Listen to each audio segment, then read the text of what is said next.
back with the next game today for round 2 of the Good Omens Invitational. We have 3D Cube versus Via Briga. I'm joined once again by Panos. Thank you for lending me some credibility here. Uh, I think it's the other way around. Thank you. um, but yeah, so we have uh, what appears to be, I guess, Scorpion's probably floundering a little bit, looking for how to play the game now since they got hit pretty hard by the last RL. So Via Briga is running what looks kind of like a. I can't say dishonor because there's no backhanded compliments, but it looks like halfway between the Phoenix Display of Power KB deck. It looks like it's trying to do two different things. I'm not super sure how well that's going to work, although he does have, I think, a good mix of utility in his deck. He's got stats that can break on Ibuki and Sadako. Uh, he can display of power rings when they matter. Um, he's got some bow out from Hige's Sermon and Earth Becomes Sky. But it also feels like it's a little split, like it's trying to do too many things at once.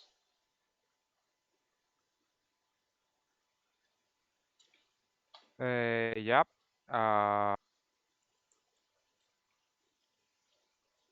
But then um, again, like this could so have been in anticipation of some specific decks because we see like one of Mono no Aware, so I assume that's there to help against Crane a little bit. I don't know. It just feels like there's a lot of different pieces in this deck that at least I don't see the cohesion there that you usually see in decks. yeah, it does feel like it's one of the decks that benefits from people um, recklessly attacking it without having prior knowledge of what the deck is. Yeah, no, But now, like on open list, it's very common for people to just pass versus EBS DOP. So yes. I will say that having the variety of cards that are here, uh, I can see that being a little bit more difficult to play around, just because there's a lot of utility yeah, and EBS stuff here. especially. So, between Hige's Sermon, you can't just buy one character because it gets bowed out. Um, you can't. You have to at least play around Display of Power, Stoke and Survive. Like, I don't know. It feels like this deck wants to do a lot. Hopefully, it can do at least some of it really well. Um, and over onto 3D Cube's deck, we see a Keeper of Air Scorpion Splash Crab deck, which I dig. This is much more clearly a Dishonor deck because it's Yeah. got the backhanded compliments and the watch commanders. Um, it's got, Crab's badass economy between brokers and envoys and everything. And, Something to note is that the Scorpion Splash actually adds to the economy, both with oh, Miyako and with the Messenger. yep, he can. Messenger is essentially free because it is a one cost courtier that has courtesy. Uh, Yeah, and and you can Miyako over you can Miyako over not quartermasters, but you can Miyako over the envoys. even over the broker itself. Yeah, I mean you can Miyako over anything if the broker's participating in conflict, right? Because like Yeah, it's a good like Miyako I think is a real good addition to Crab's economy. Um, so this feels like a good deck. I'm kind of surprised at the one of Ceaseless Duty. I figured there'd be more. Ah, initially in the build, it was zero actually, because Really? Yeah, because you go for either a four coaster or a one coaster. You do not play any two coasters other than Vanguard and Student. Like you do not run Yasuke, so you do not Okay. want to start off playing waiting low coasters. But we added a one-off just for the fear in the open list. Yeah, so I was gonna say like that. That one ceaseless duty can like be really punishing against all the assassinations that are running around. Yeah, Um, I like the levy because that's kind of like a fourth backhanded compliment, sort of yeah. ish. Initially, it was like two or three levies. That might be a bit much. I love me some jank, but two or three levies is a bit much.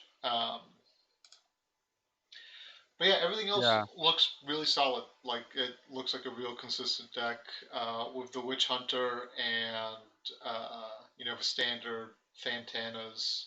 I can see it easily threatening breaks as well. Um, we do see one spicy flooded waste, Ah, yeah. which is good. I assume uh, Stronghold. It's Stronghold. Abandoning Honor is on Stronghold or Flooded Waste is on Stronghold. Flooded Waste is on Stronghold, Okay, probably. because the Um, Scorpion and in me wants to put Abandoning Honor on the box, but that doesn't work so well out of Crab. I Real, I real. guess you can like switch them up depending on the situation. So, for example, in this matchup, because Oh, the Kiden Bakushi might be, oh yeah, no, I would definitely put Abandoning Honor in the row against Kyuden Bayushi, yeah, probably. just So because you can swap you them have up. an easier time of firing it off. Yeah, Usagi's giving me crap for trying to analyze 3D Cube's deck. Alright, fine, I see how it is. Yeah, I guess we'll stop analyzing it, we'll call it good so they can start. I just dig the deck, right? Like I enjoy seeing Dishonor out of more than just Scorpion, and I think Crab and Crane are actual natural fits for Dishonor. yeah. Um, Also like a good dimension. Cloud Waste is such an underrated card, man. it It's is so much it better than it's given credit for. it's I think the big downside to Flooded Waste is unlike Sacred Sanctuary that also has a really low province strength. Um, it's only a one shot effect. Yeah, of course. But um, the main thing that I like about the card is many times when people see it in open list, they'll think you'll automatically put it on stronghold and can Mm-hmm. flex it down, and then it can be a complete blowout. So Yeah, I mean flexing is always something to take into consideration when evaluating a province. I think one of the last times we were talking, I was like, Flooded Waste is does nothing until it does everything. Yeah. Because like it's such like it's exactly like you said. It's a super underrated card because it's a one shot effect on a very low province strength. But if it catches you by surprise, it can very much blow you out. Yeah. So, do you want some story time while the game is Oh, still starting? I actually think Biabriga has to bail. What? Yeah, he's saying he can't play right now.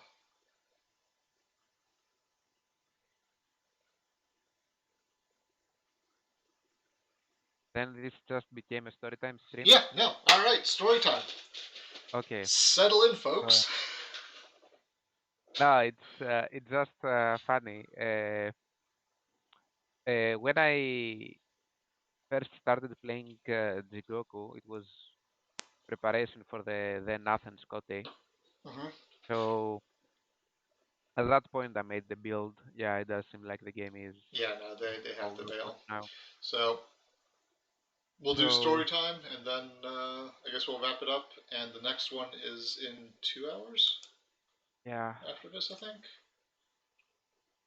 So at that point, I was trying to practice, and of course, I wanted the best practice I can get. So I remember seeing MD set up a game. Back then, I only knew MD by name as this amazing Hmm. player, and I'm like, okay, I'll join his game and play. And I joined the game, and I'm getting completely destroyed. Like back then, Dragon vs Crab was horrible for Crab, of course, Hmm. Yeah. and I was also a way worse player. So I like compared to MD. So I get stomped, and he has two honor because he beat high uh, the last turn, and he attacks with like five guys. Now he's a dragon, so he doesn't have an untap, okay? Hmm. And he attacks with five guys on my stronghold, and it's flooded wastes, and he gets bowed, and I play a skirmisher, and I attack her unopposed, and I win. Nice. Um, I bet yeah, that went so over well. and then he proceeds to tell me, it's good that I played you because sometimes I forget this junk exists. Hmm. But not a good card because, like in the finals of a Kote, you are gonna be scouted or they'll know they'll be open list anyway. So it's not like you will ever see it in Top Cuts. And then I got pissed off. So when I won the Greek Kote, I was running Flooded Waves and Stronghold, and it did save my ass and allowed me to make top cut against Scorpion in the Nice. last game of Swiss. So take that for what's worth. Yeah, no, it like I said, it does nothing until it does everything. Like it, in my experience, it only ever like buys you a turn or a conflict, and then it just dies.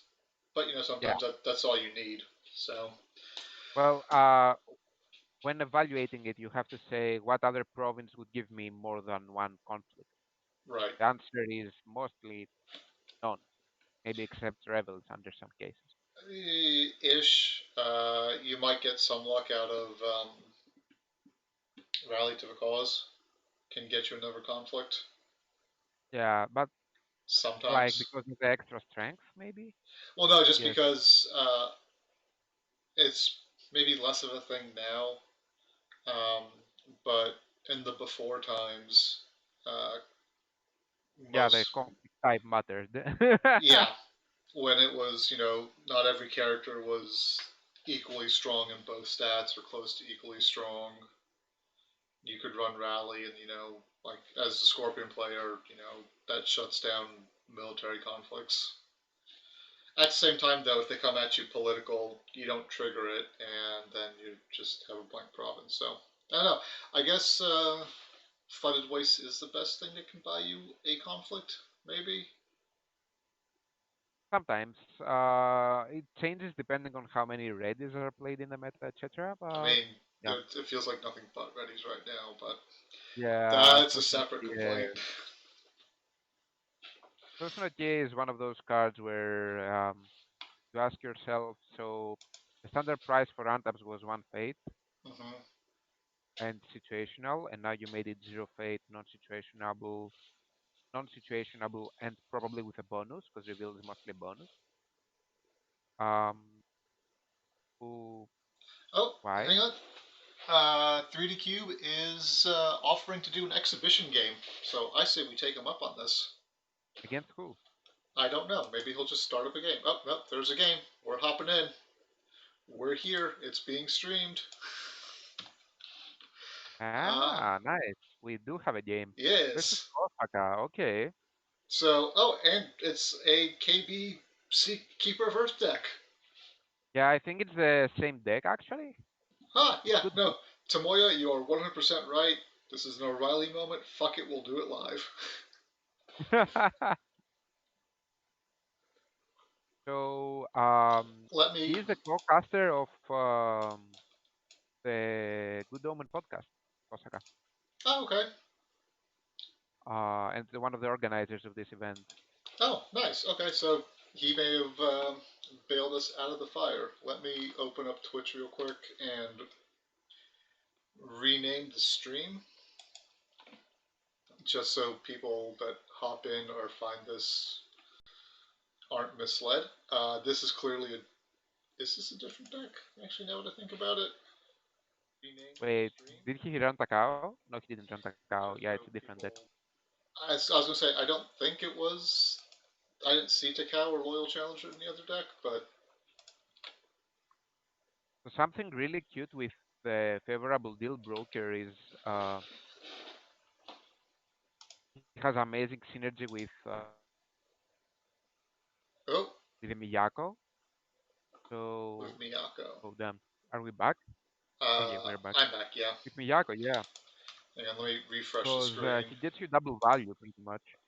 Okay, yeah, I guess you can. He gets Miyako for free because he costs 4, and he gets you all the economy pieces you need. Yeah, so he's possibly like he can get a Gallant with the broker in play, and then you can step over him with Miyako, Yep. get immense value.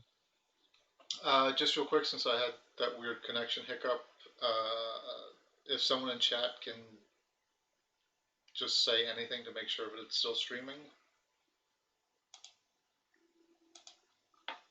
And okay, What do thank you. we got in chat? We we got anything, so we're good. In chat right now. Oh shoot, hang on, I've got a dozen We different got windows up. Asatomoya. We have Tomoya. We've got looks like Good Omens. So I'm assuming that's Usagi. Uh, and that's it. Oh, and 3D Cube. So hopefully we're not too harsh about this. Uh, I he appreciates tough love. This is now an exhibition game. 3D Cube versus Osaka. Hopes if I spelled that right. Oops. Okay, cool. So that's back up. Let me move the deck list back over here. I guess the deck lists don't matter because, well, I guess 3D Cubes does, so we'll leave that one open. All right. Pilgrimage. That quartermaster did nothing. By the way, the new crab province. Do you know when it is coming out? The or has it come out already? I'm not sure. The new Crab Province. Yeah, the one that has action either take a fate or bow. I'm not sure exactly. It was a crab province that was decent. Take an honor, maybe. I don't know. Let me pull up those spoilers on the Discord. Maybe it has not been announced yet. This is all coming out of my head. Disclaimer. Yep, this is a joke. So there's No, the the Castle of the Forgotten. I am not seeing a Crab Province.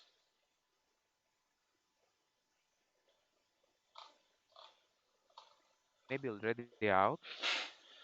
Possibly. Um, I this first turn seems to be pretty pillow fisted anyway, so I guess we can take a moment to um, go digging for spoilers. What am I doing? Because uh, the Gallant Quartermaster bounced off Pilgrimage, and now, oh, we see an assassination on the Quartermaster. We're gonna deny Crab some economy here. oh, this is certainly a double-edged sword. That's an aggressive play. Um, I Well, have to you're playing imagine. against a deck with Watch Commander and three backhanded. This is Yeah, I have to imagine that this deck though is running Beautiful Entertainer, yeah for sure. so hopefully Still a that'll scary keep it play afloat. to me. Uh, there is play around.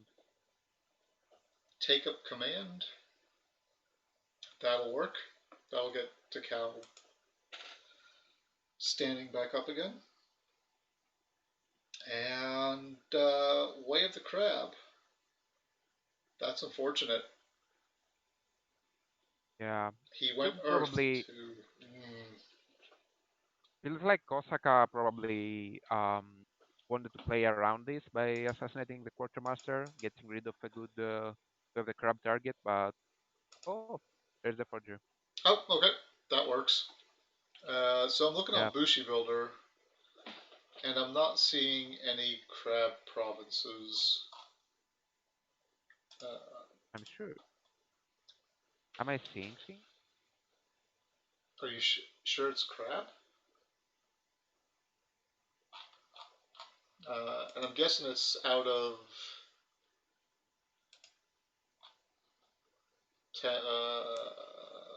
yeah, Temptations. So The far, last no, Temptations so far. Oh, it's on Bushi Builder. Oh, hang on, let me pick.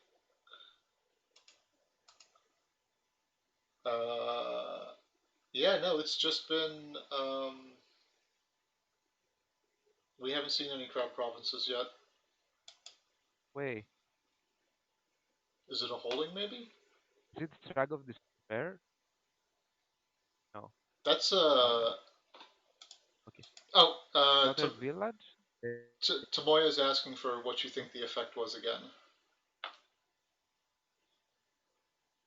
Uh, Is it a secret card that we don't know about that you do that's a leak? something to do with gain honor from the um maybe. So I think, but I thought it was almost certainly spoiled. Okay, Tyler will never see this. I mean, you're not wrong, but it still hurts a little bit to hear it. Ouchie. Sorry, boys. Fucked No, up. Maybe I didn't. I was so. yeah. Okay, Tomoya's calling the FFG police on us. I guess yeah, not. Yeah, I'll never get a preview card to spoil. Tomoya.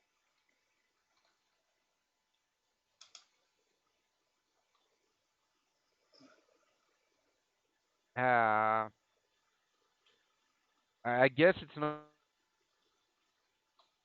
that much of a shame. Spoiling the preview card. Like, imagine having to be the guy that spoils the new Lost Papers. Do you really want to be that guy? Right.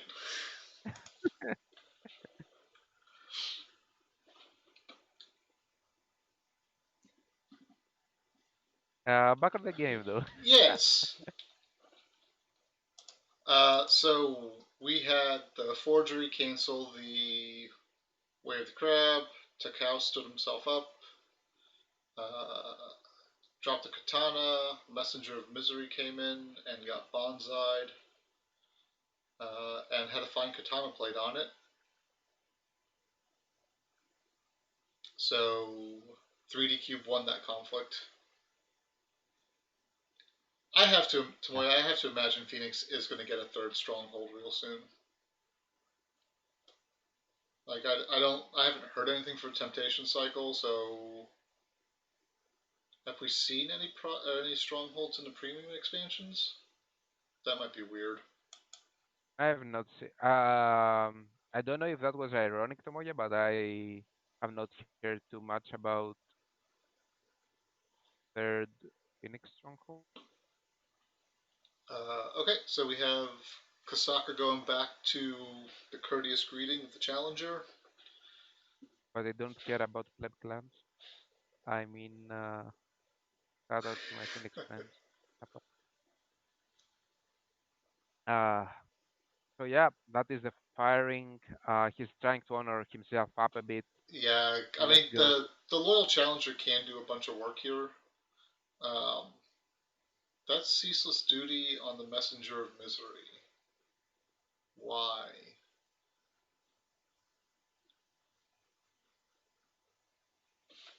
Could be a couple of things. Could be he needs broker fodder. I guess steadfast witch hunter is also good for that. Wait, hold up, That is hold a up. bunch of alibi artists for Kasaka though, and perhaps more importantly, Uh, the entertainer. yeah, Um, No, I guess, triple alibi artist seems like pretty big game swinger, honestly. yeah, but I think he has to buy the entertainer as well. Yeah, Um, for sure. and I don't know, like, Maybe he I can don't, buy two alibis I don't instead of like three. only one fading these alibi artists Agreed. because you've kind of hit that magic point where your honor is super low, and it's basically going to stay there, so they're always going to be on. So I think I would have rather have seen two fate on each of them.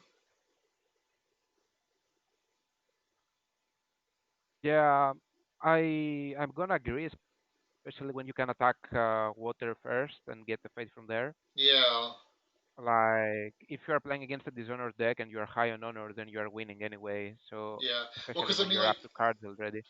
well, I mean, I don't. I guess we're assuming Kosaka knows that this deck is a dishonor deck. Um, that Well, was a terrible yeah, fucking mid. like That was bad. he didn't use the Didn't he use didn't the use the alibi alibis first. artists. Uh, Yeah, that I guess he can assassinate now and be okay, but he's gonna have to tank his honor a bunch. Otherwise, the entertainer was a bad buy. yeah, this feels bit off. Sure. But if he does have the assassination, since Cube just played the ceaseless, then there is some merit to that. Uh, Then I can get we behind it. It's a nice line. we know that because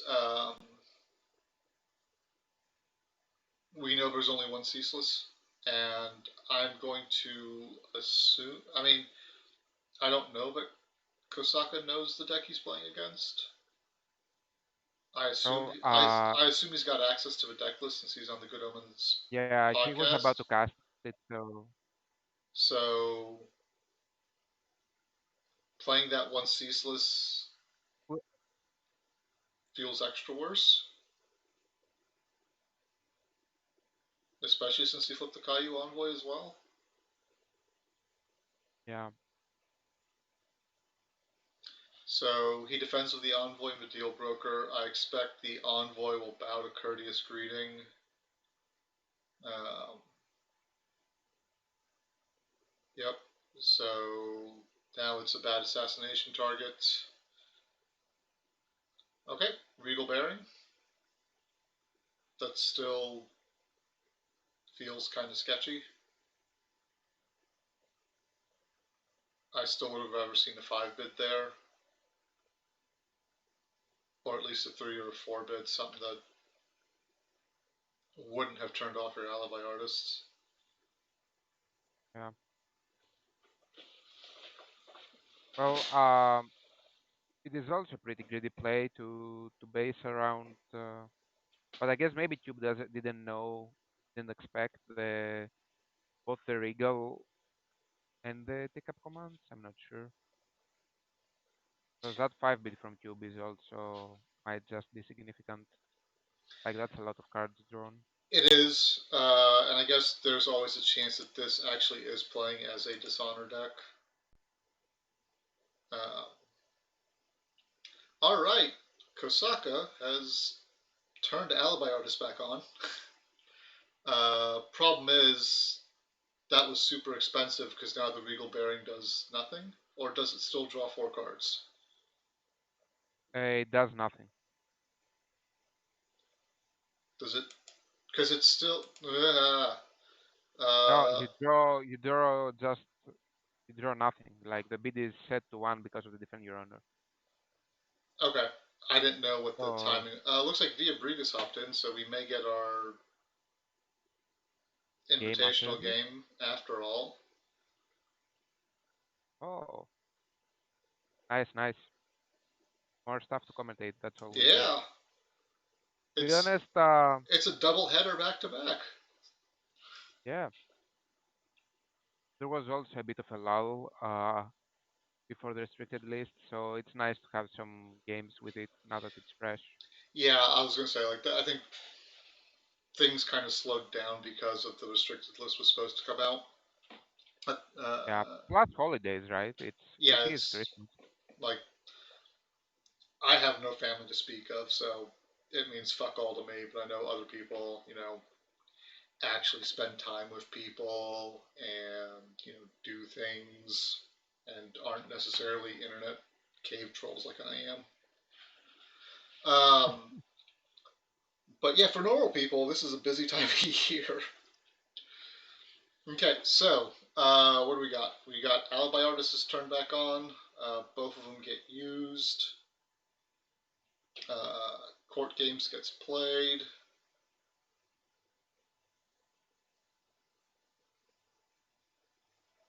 I assume there's a Way of the Scorpion or For Shame hiding somewhere here. There's the For Shame.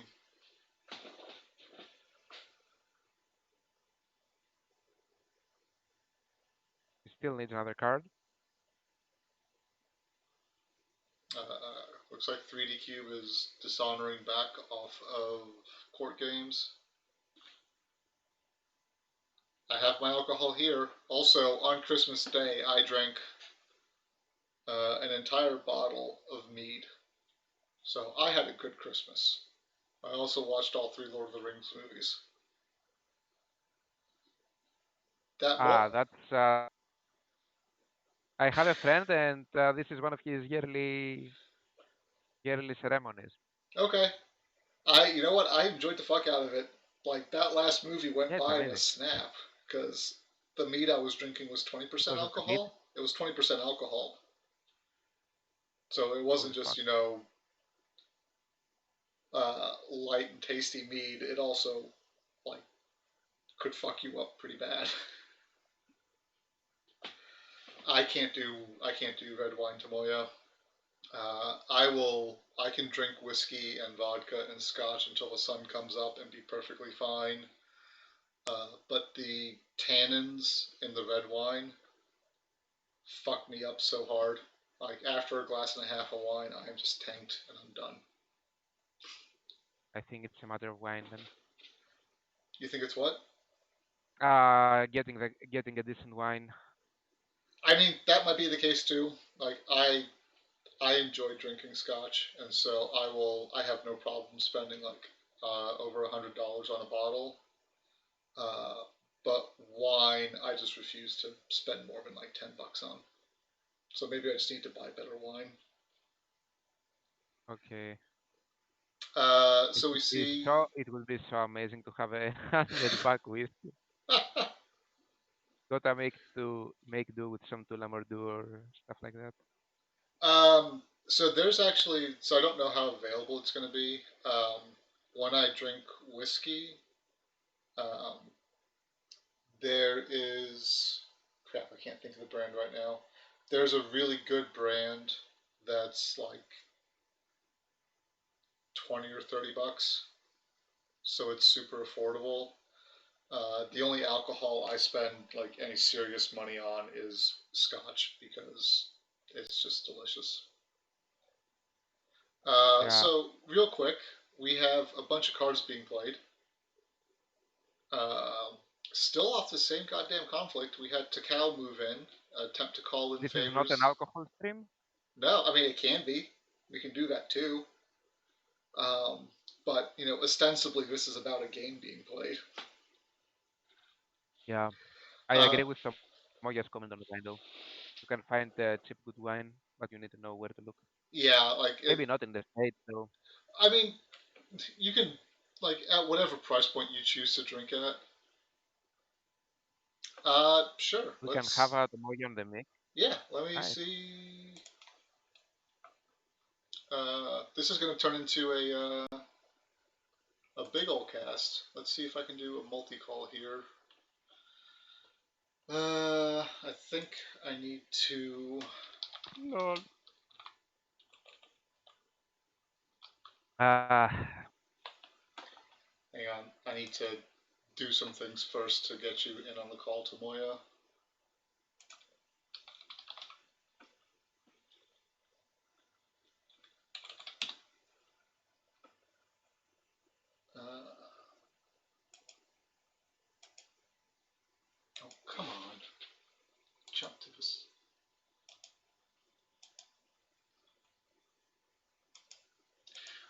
this wants. Can you send me a message to Moya on Discord, and I can kick off that process? I'm having a bit of an issue trying to get that sent, or have I sent one to you already?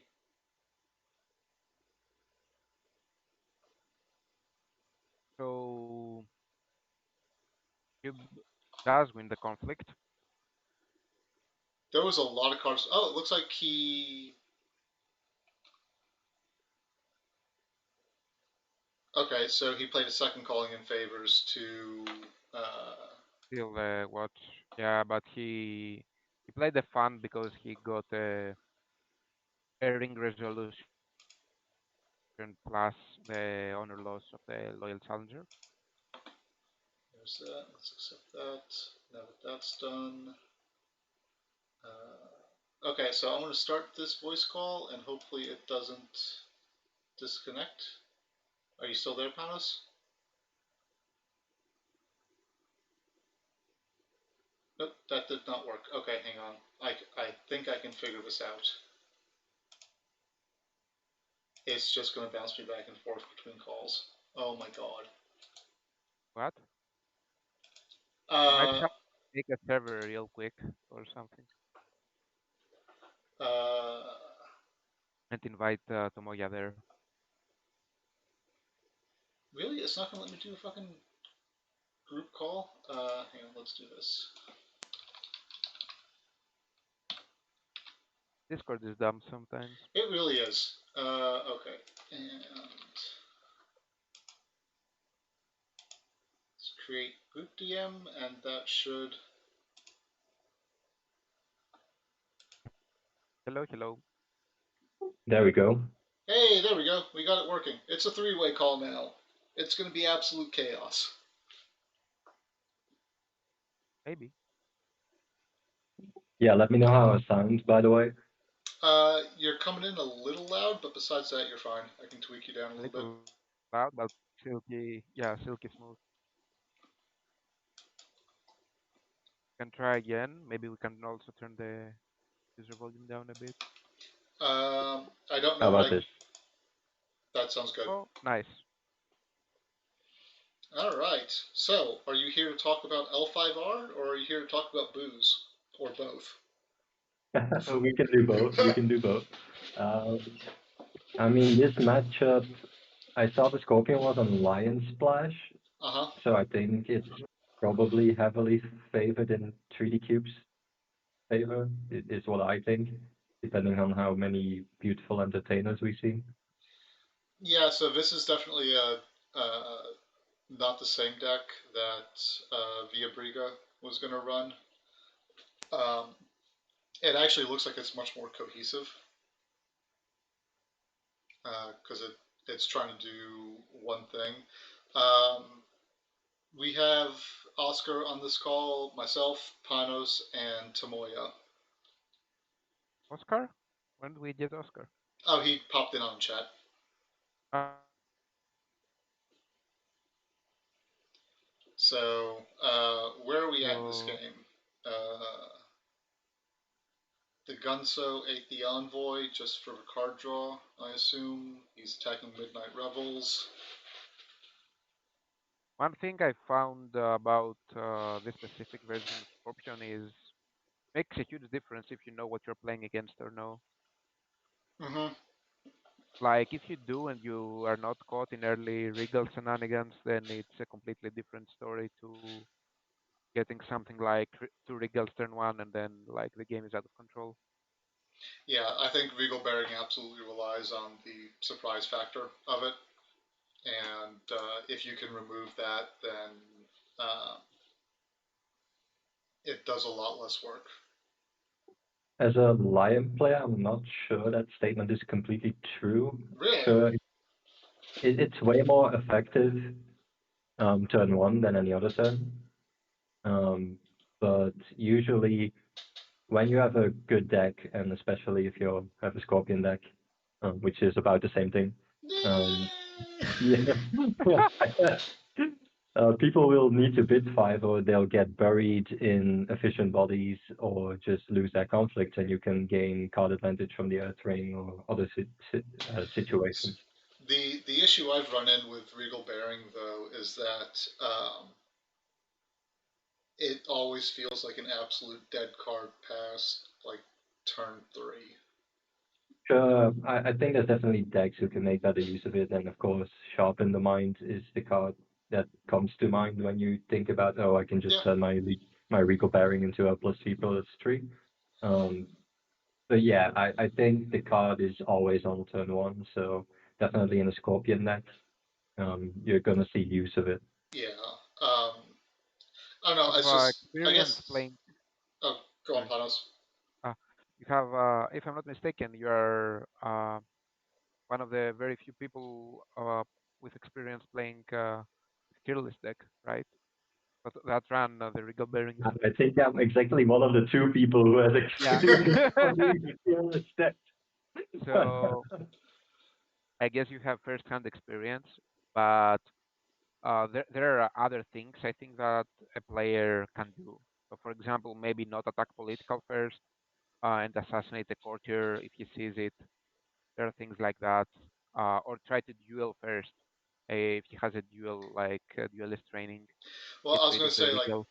we also saw here Defend Your Honor is basically an automatic cancel against Regal Bearing. Because Yeah, it and doesn't matter if you win or lose because you just bid 1 and you won. that's definitely true, but you also have to take in mind, depending on how good the Regal Bearing player's hand is, they just cancelled a card that would have drawn just more cards. Surely that's value, but if your hand isn't bricked, they probably cancelled the They're card in probably your hand which is worth the least to win a conflict. there is that too. Like Um, I've Many viewpoints. I like it. the the way I play against like Spoils of War is I never cancel the Spoils of War. I cancel what the Spoils of War draws. Yeah, but that's um, also coming from someone who has so many cancels, right? I mean, Like yeah, there's for that too, right? Up until like a week ago, I had 9 cancels at my disposal. and it's a bit of a different situation because when you cancel spoils, that means you're canceling a card which could only be played when a conflict was won. Right. So you already lost the conflict and you possibly already lost an Earth Ring or something else important. Um, I think it's sometimes wrong not to cancel the spoils. Of course, those are very few situations where I that's the correct I play, think just that comes because. down to hand size. Like if they're down to 2 or 3 Yeah, cards, I will absolutely cancel the spoils because I don't want you having more options. I want you to die under the weight of your bad choices. yeah. Um, but usually in a Swiss game versus a unicorn, where you're just going to have to assume way of the open hand and cavalry reserves, you're not going to cancel a card draw because yeah. the power that comes after is just going to be too much. Yep. Yep. Okay, so we see Uh, Scorpion going wide here. That third alibi artist gets bought again with only 1 fate. I don't like that. You want 2 or 3 fate on those things. I yeah. guess that's offset by the Master Whisperer a little bit. Um, Uh, it's also a rough spot to be in as a crab because you've seen like 17 or so of your dynasty and you have not seen a broker. The engine has not worked at all, and yeah, which is yeah, even the season doesn't get him anything. which feels extra bad too, because another upside to the favorable deal broker is that it does thin your deck a little bit. We don't know, Oscar, if Scorp is on backhand compliment. Uh, this is not the invitational game. Via Briga had to bow out at the last second, so 3D Cube was nice enough to set up a little exhibition for us. So we do not have Kosaka's deck list. I Um, think it's likely there's a backhanded compliment in here. Uh, I would say so, definitely, because you're running Regal Bearing. You kind of want to take to card advantage early and then start whittling down your opponent's honor in the meantime, or being just efficient with Kyuden Bayushi. right. Um, Um, But if Kosaka does have the backhanded compliments, this is clearly the turn he sets up for the kill Yeah, because if he has the backhanded, I think it's done. he's got the Like if he plays three backhanded. he's got the three alibi artists to dig 6 cards deep, plus the Master Whisperer to go another 3 if it's needed. Yeah, and by the way, another reason why running 2 or maybe even 3 Regal Bearings in Scorpion isn't going to matter much. You have Master Whisperer, which is like probably better than Sharpen the Mind in getting rid of bricked cards. Only Yep. only because it draws more cards. Like Sharpen the Mind can turn a dead card Yeah, into sure. stats. Master Whisperer turns a dead card into a not dead card. And given the fact that he Yeah, but turns in most situations, those cards are going to be more relevant than 3 stats. because they're red. No, I don't want to get on the propaganda train and just calling every Scorpion card like better than 3 stats, but I know. I mean, most certainly, if that card is a backhanded compliment in a situation where the opponent is on 3 honor, yeah, that probably wins you more yeah. games than 3 stats. In all seriousness, I think even outside of Scorpion, uh, a brand new card is better than 3 stats. Well, most of the times it's like a repeated 2 stat is a good card, right? Sure. In a conflict, you need at least something like a three something, 3 maybe 3 something to make a Yeah, spot for it when you normally play court games and banzais. Okay. definitely the 3 is a very good breakpoint on Sharpen the Mind. Um, it's just usually a card will be somewhat more worth more than those 3 stats. Um, So it's situational. this feels like a very strange attack to me because this air ring is pretty important because it takes him just outside of. Okay, there we go. That's better. Uh, Uh, he was hovering over Pilgrimage for this attack, and I don't think he can afford to do that. I think at this point you can attack. Um, I wouldn't attack rebels, that's for sure. But I think you can attack with just one of the skirmishers and move the second one if needed. Takau's actually kind of beefy right now, right? He's at 5. Um, so So I wouldn't go with definitely just not one. in. I wouldn't go with just one skirmisher. I'd definitely send in a little bit more. This might be too much. yeah, I personally wouldn't be too scared of going to another province. Getting the broker bout is not my favorite thing to have happen right now. yeah. It's better than going into pilgrimage, but Maybe he Yeah, wanted to get rid of Coco and he tunneled vision there. that is true too. Oh, we see an assassination come down, so that kills the Gunso, unless there's another Defender in honor, but we've seen 2 of those so far. ceaseless duty would do the job. And We've seen that played already, and he's only running 1 in this deck. He okay, played that very early on to save the Messenger of Misery. Wait. Osaka just played Assassination. And it landed too. Yeah, but he's dying. Not if he wins. So the question is if Kosaka plays backhanded or no, because if no, then he'll get backhanded death. Oh, that is true too. Although 3D Cube has seen significantly less, and the fact that he's dropping away of the Scorpion here is a pretty clear tell that he doesn't have the backhandeds in hand. Maybe he has just one, or maybe he has a second wave description.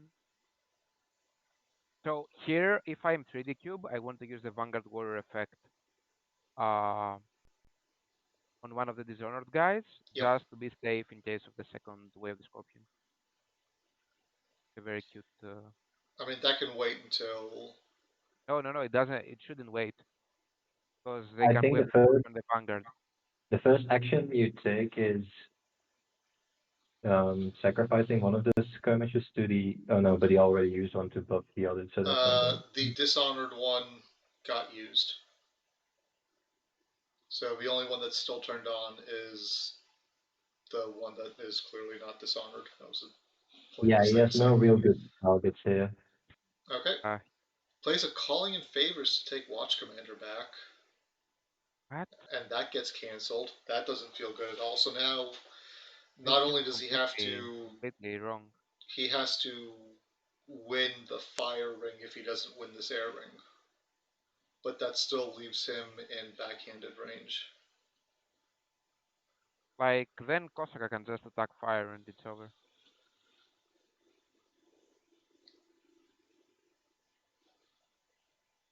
All right, so we have an all-in attack here. Wait, he moved the body in instead of using the Gunza? Yeah. So I guess he could have eaten the other silent skirmisher, but that would have been the same effect as. No, it's more Um, meal. well, yeah, you But you lose the one off of him, so I guess you come out ahead. Yeah. This is not looking good. yeah now you just he gave up his only play against two unopposed conflicts with the favorable grounds and the ready characters. So Yeah. He is running Miyakos, and we haven't seen any of them yet. So he can still have characters for the unopposed. Unfortunately, I guess it can go over. okay, It can go over the faded broker. It Um, is impossible to do double defend though. he doesn't need to. It does need to. No, the the because thing is, if he takes the air ring and wins it here, if he drops a Miyako and dishonors the other, Oh, you're right. You're right. he Yeah, he dies can anyway because survive. he's at 3 honor. So he just has to. No, he can vanguard the dishonored deal broker, so he can Yes, survive. yeah. So like he has to win the air ring here to pull that off, though, because otherwise he dies when his characters leave. Because if I understand the rules correctly, and I don't always do, his characters leave play first. So even if he does dishonor the other alibi artist, he loses first, right? Maybe.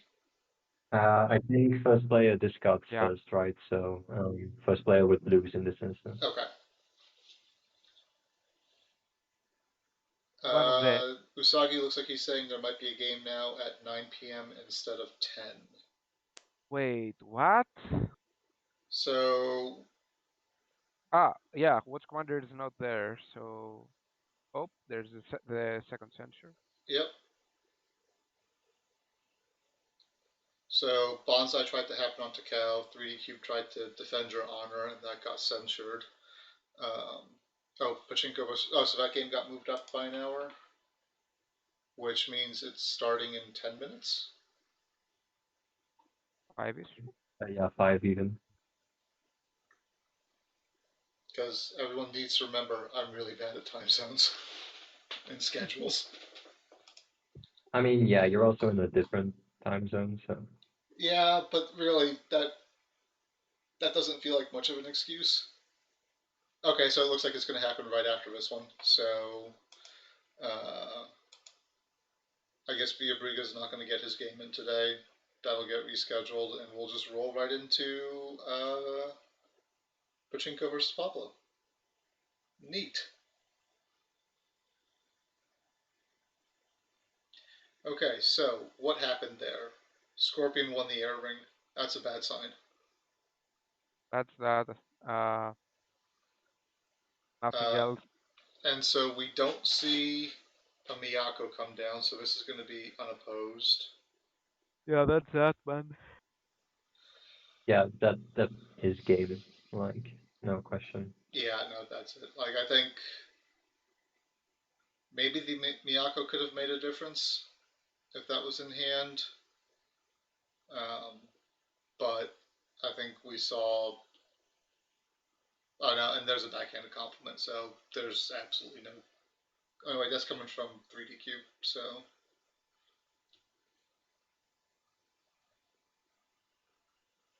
Close.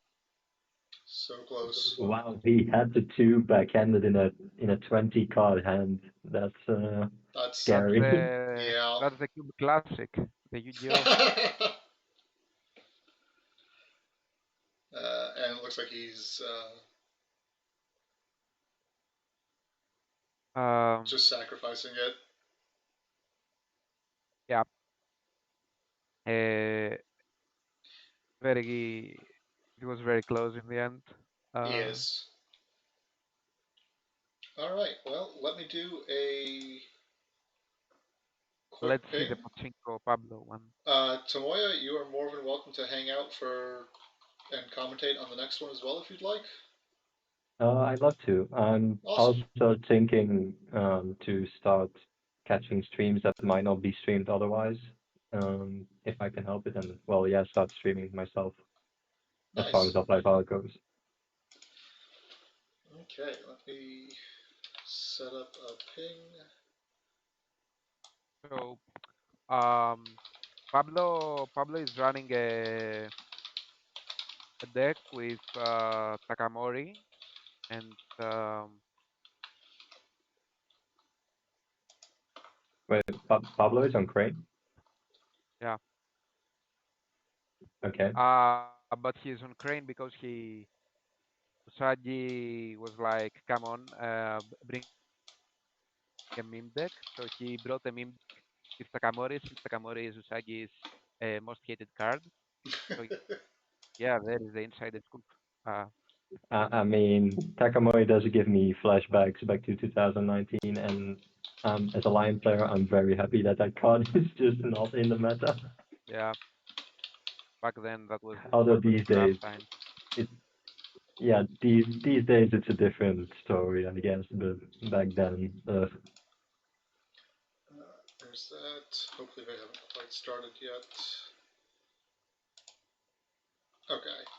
So once you are ready, let them know. Yes.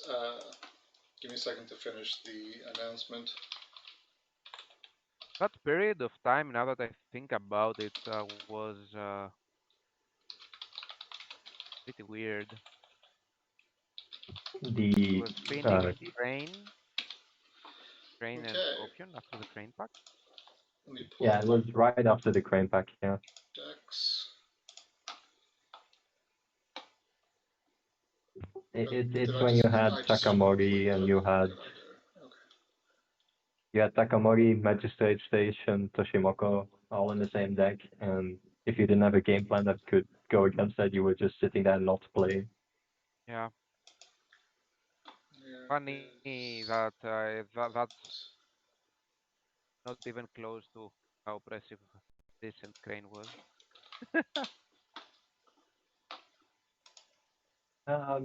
Yeah, in a different way, I guess. I think Just you were just making. a Lion player, so everything was oppressive against you back in Yeah, 2019. I do have to I do have to have the disclaimer that I was a Lion player in 2018, 2019, so everything was oppressive. That's right. okay. Yeah, Let's those were real quick go over the decks just so we can get started. We have a Line Splash Keeper of Water Crab deck with the Renowned Singers, which I just get a huge kick out of. Guardians, Hantai, this is an Emperor deck. I think we saw one of these in the Jigoku Invitational, and it was pretty spicy. yeah. We saw two of these. It's the trademarked Spanish crab. Uh, well, like if you see a Spanish crab, then he's probably running that. Fair enough. I'm Um, quite interested in the renowned singer in Crab. I assume it just goes off the fact that Crab's card advantage turns into a 1/2 X bit, and the singer is online in yep. the draw phase is like the only Draw phase I phase, can imagine. Air Rings, and also Pious Guardian. Yeah. But doesn't Pious Guardian triggers at the Oh, it's at end the end of of the the phase, conflict so you phase, so can't. no, never mind. It doesn't count. No, Yeah, no. so So it yeah, it's just it's only basically really an airings and airing or drawing. the draw. Yep. And over on this deck we have Takamori, Crane, dueling. That looks truly fucking hateful. Alright. Uh, Miramoto's Fury, RTOs. Right, it's basically missing the die show, and we're back in Yeah, 2009, yeah. No, 2019. that's fucking terrible. And we're good. That was Uh, a real quick deck coverage, but I don't want to keep them waiting since it is later in the evening for them than it is for me. Okay. so let me also check the list a bit. I wanna see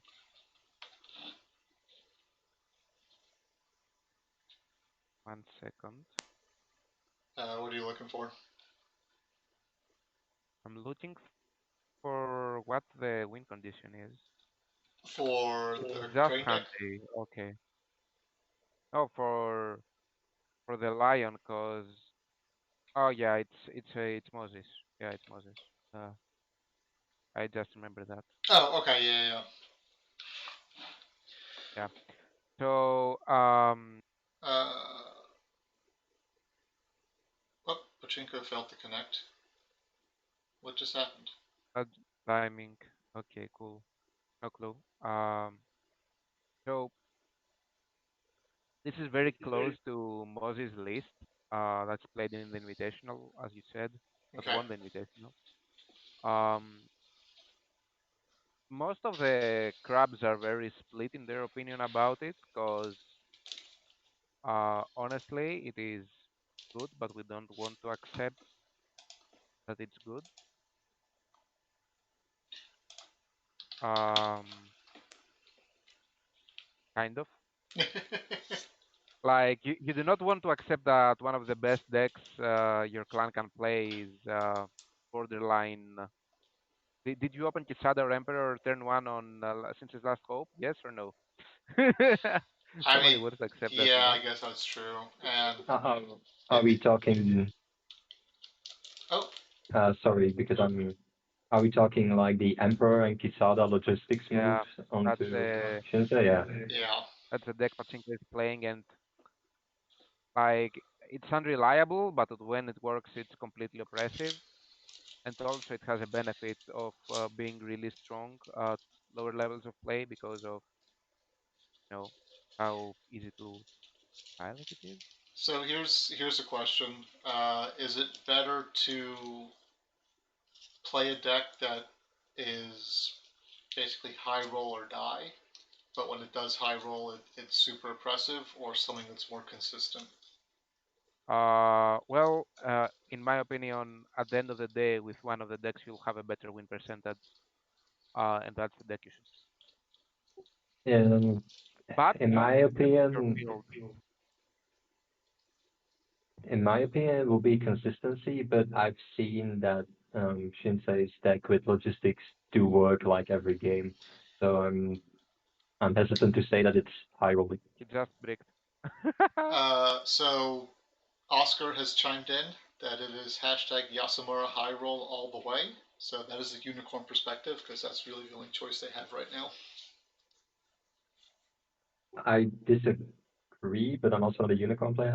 I've seen, without going outside of the game too much, but the just the Tetsuko and loader up when you have like the camel as a backup and just Mm-hmm. play a more mid-rangey deck where you just Ooh. um, gain super much fate advantage because of the camel. It's really oppressive. So real quick, Well, yeah, Pachinko bought Casada yeah, and your uh, fate. immediate zero fate because there was a dupe, and so we saw a season of war as a response, and it flipped the Casada dupe. And then Iron Mine and the Vanguard. Holy, Yeah, like that's a free disciple of Sin. That's a student. free Yeah, as a free student. That's student. a He did. And the He two-faded Quesada plus an Iron Mine. he did Yes. manage to kill an Iron Mine as well, but I think he may This have is one made of those cases where, the situation a little worse for himself. yeah, like Pachinko probably didn't play this correctly. Maybe he didn't show the Season of War, but it worked out. Yeah, sometimes it's better to be lucky than good. We do see a cunning negotiator for 2. If I remember correctly, the Iron Mine was on Shinsei's, Yeah, right? Yes, it yes. was. It was So the perfect target to break on political. yeah, that's what I thought. Especially Crane being political. Of course, he was second player, so Kisada could take the Void Ring off the table if he wanted to, but I Uh, didn't see any reason. Interestingly enough, we don't see the Casada get duped. We see a pass for fate to deny Pintorpin. So there's no money for Crane shenanigans. And the Crane deck, I mean, it's shut off duels, furies, RTOs, and Yeah. Treasured Gifts is still on, so that could make Casada sad. He's playing 3 duel to the death, so not only was he challenged to play memes, he was challenged to play bad memes. Playing against that in a closed list would be horrible, though. Yeah. Yeah, it's horrible. Like, I'm really not jealous of whoever had to play him first round. I gotta say, like, I really dug closed lists. It I it hate them made with passion. Oh man, it was great because it was always a surprise, and I was super excited when I saw I forget who it was. Unfortunately, the Lion player drop a Fate Worse Than Death. It was great. Yeah, and I mean, I say bad, but I've seen Duel to the Death and Noble Sacrifice high rolls so much that it's it definitely is a bad feeling because Yeah. I've seen people lose to running into Shameful turn 1 with a 3 Fate character against Noble Sac and Duel to the Death too much for the yeah. What To is feel gonna good happen about it. now? What was that, Panos? It just might happen now. Uh, no, I don't think we're gonna see anything like that here. There's no money. Yeah, not on the Kisada and not this turn, but whatever comes out of Sinches is easy food. This is true. Um, Out of curiosity, I did not see. Is Pinterpin on Noble Sacrifice? No. Ah, Just Duel to the Death, which is going to be a little trickier against Crab because they have big red numbers by default. And it looks like he loses an RTO, which is kind of sad. the only thing with Yeah, it definitely makes sense not to run Noble Sac here, I think, as the Crane player. the only thing though that Crab have big red numbers on is Kisada that is currently in Crab's decks. So I mean, that yeah, is but a if leftover notion of the past, kind I of. mean that's true. Crane has gotten a lot of big red numbers. Uji is as fat as Kisada is, and Fatter, really, because yeah, on he Earth. gets honored and he's bigger. No, but it's okay. Crab has that army coming out that has the biggest red number. Yeah, will be useful. Probably I don't not. think so. I Yeah. mean, technically Crab was already tied for biggest army. uh, oh, because they had the 6 tower guard. Yeah, the six drop, yeah. Yeah. Oh, the 6 drop as well. The And two? Caillou engineering thing or whatever. Yeah. It's fine. It doesn't matter. It doesn't see play. It costs 6. Ah, Okay, so we hard see life. Cunning get burned on Casada. And it looks like there was a misclick somewhere. And I guess Pinterpin's on letting him the change back. it, so that's nice. Thanks, boys. Always Oh, wholesome to see. oh, Pachinko's saying no, it's cool. Oh, because he has a second one. I guess that works. All right. Pablo is way too funny. I can't wait for IRL events to start.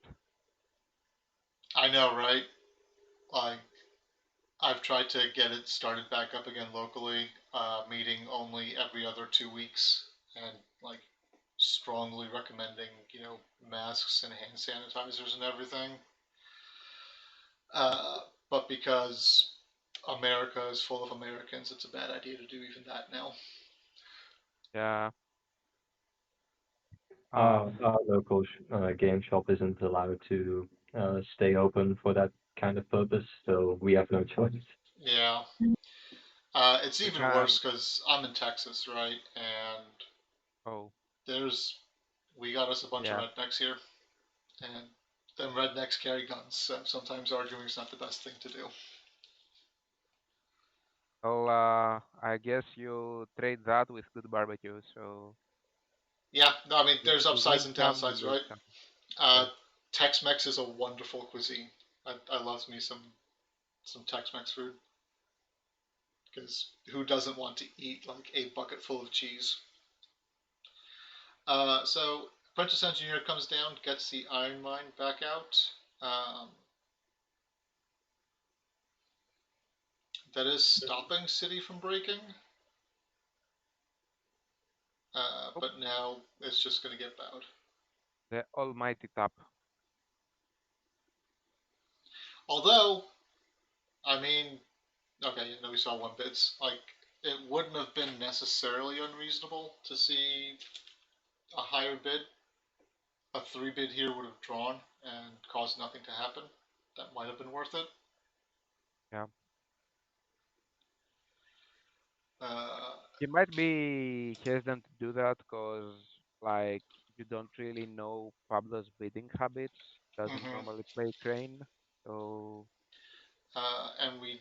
Oh, there's a Tessin. Okay, so he's not quite out of it yet. And he will get favor, which is actually super important. And he could be up on breaks here, which is also kind of important. well, Something we did, oh, yeah. sorry, something we didn't go over because there was a Quesada by tunnel, but um, um, Pablo just bought the two faded, um, what is it again, the cunning, into crab, which seems very risky, but there was no money for the way of the crab. I mean, that there's still an Iron Mine in play, right? So, oh no, he's fine because next turn he can. He's the first player, yeah. He's the first player, so he can buy a sacrificial body.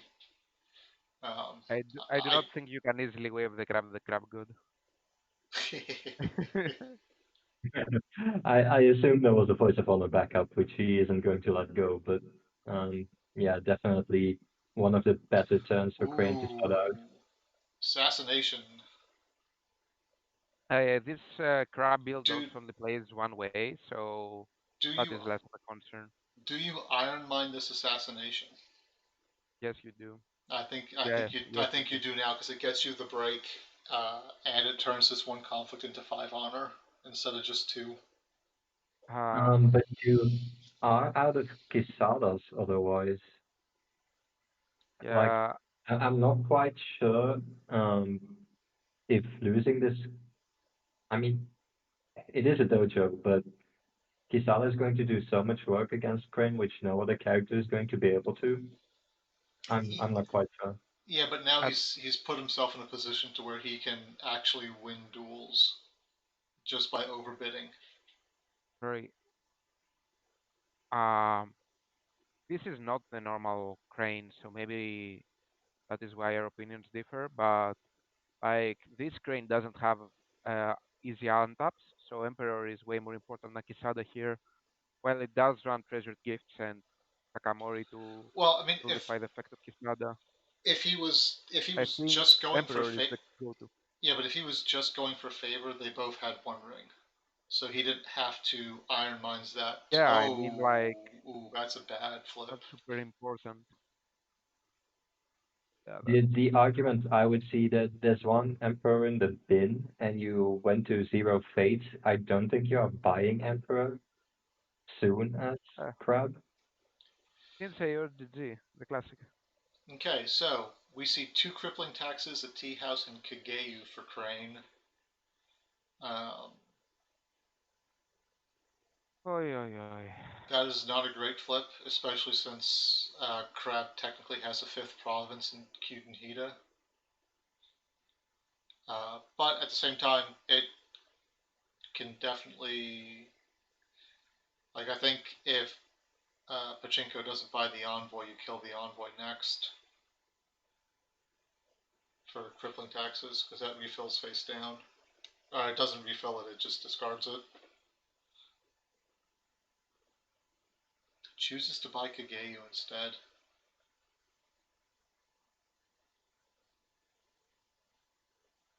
I don't know that I like that.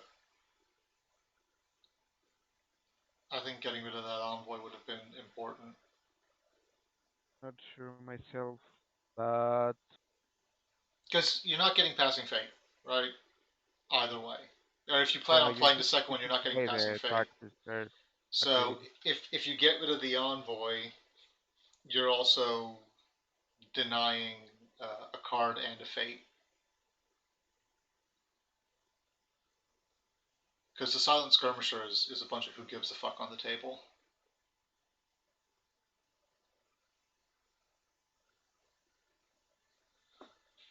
Yeah, It's funny how Crane just got a strictly worse procedural interference.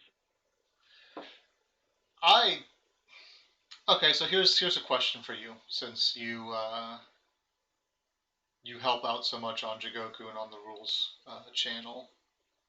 Uh, was the oversight on procedural interference being allowed to target the Stronghold province like intentional and is being walked back, or was it an oversight?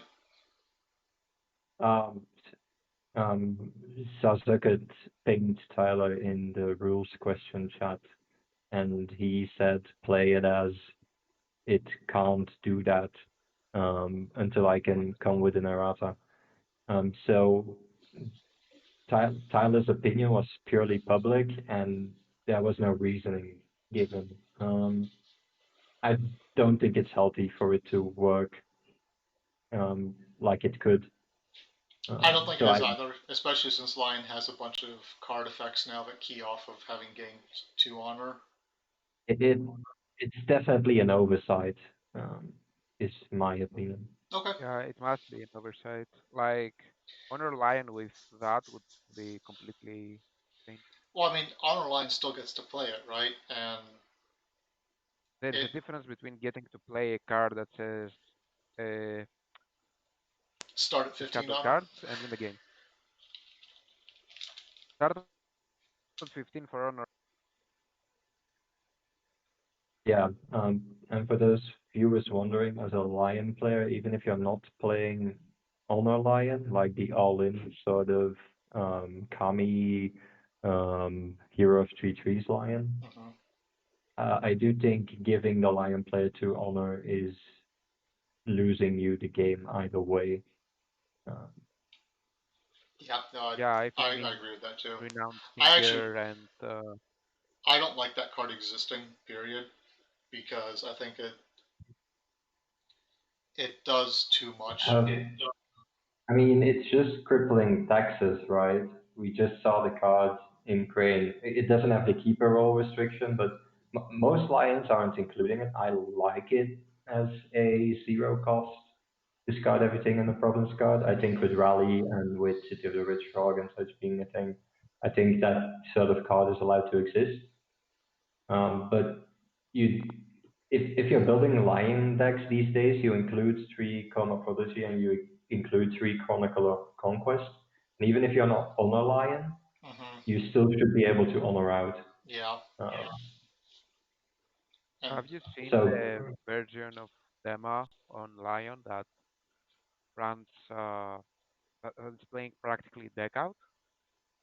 Because that seems to be a very like a concept that has been slipping under the radar, but like it's not I can't say it's not okay, but like tripling taxes for a deck that can run um logistics with added value and Field of Ruin. Like it's pretty scary, especially when it has enough honor gain to survive the couch. Right, right. I think we are coming to the point, especially.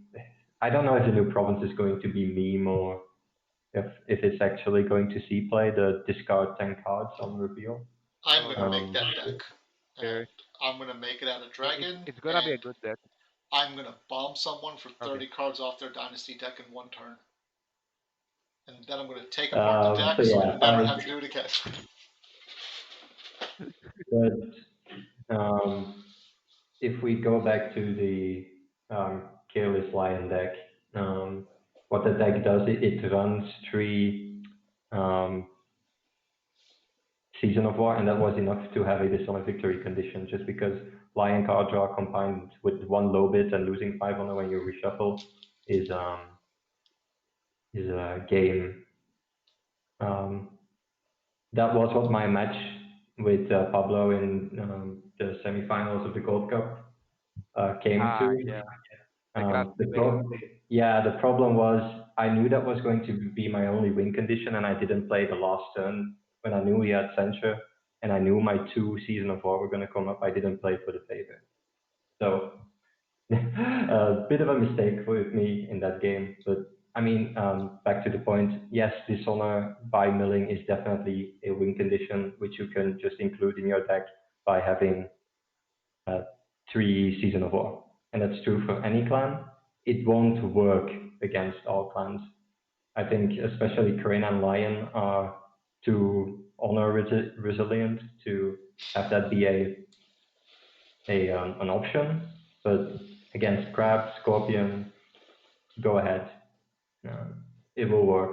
Well, So real quick, I was back to about to say, like, it's not available as a win condition for everyone. Like, I don't know, 3 Seasons of War and the new Earth for Province. Crab, it's really scary to get dishonored. Like that Well, right there is the thing is, over if 20 the opponent cards. runs it as well, if the opponent runs it as well, then it's more of a problem as a Crab player than it is a boon. When I can easily get like in 16 cards in my dynasty per turn, Yes, in my dynasty discard. I see your point. I do have the caveat that, and Pablo was doing this. His deck was on 1 or 2 shuffle goblins, Yeah. which I had to take into account as well. Because, well, if 2 seasons ago it was already a problem for crab, so you should already be on shuffle goblin. If the meta becomes like a milling meta, then yeah, shuffle goblin is just going to be your required two yeah 2 copy slot. So real I quick, already ran to. before we get too much further lost in this, we did just see Shinsei's last outbreak. Um, And there the was reprieve discard. a massive exchange of counters. Everyone lost track of where they were because we saw an RTO get censured, then defended, then voiced, then defended. Um, but Well, the end result is well, Shinsei's last hope broke, and I think that's going to put Crane at a significant advantage. honestly, since he's broke and Pablo has the favor with all three Kisadas gone, there is no win condition in Yep, Pachinko's deck and anymore. Yeah, we just see the Emperor flip, so Yeah, it's that's not done. good. Like they're Uh, just gonna play it out, but for no reason. I mean, there's a reason to play it out. Sometimes card games happen, but um, I know we've had that conversation before. But you know, I yes. think things look very grim for Crab right now. Here we see the famed Iron Crane Legion, 4 mana 4/3, like standard crane stats. I remember being super upset when I first saw that card.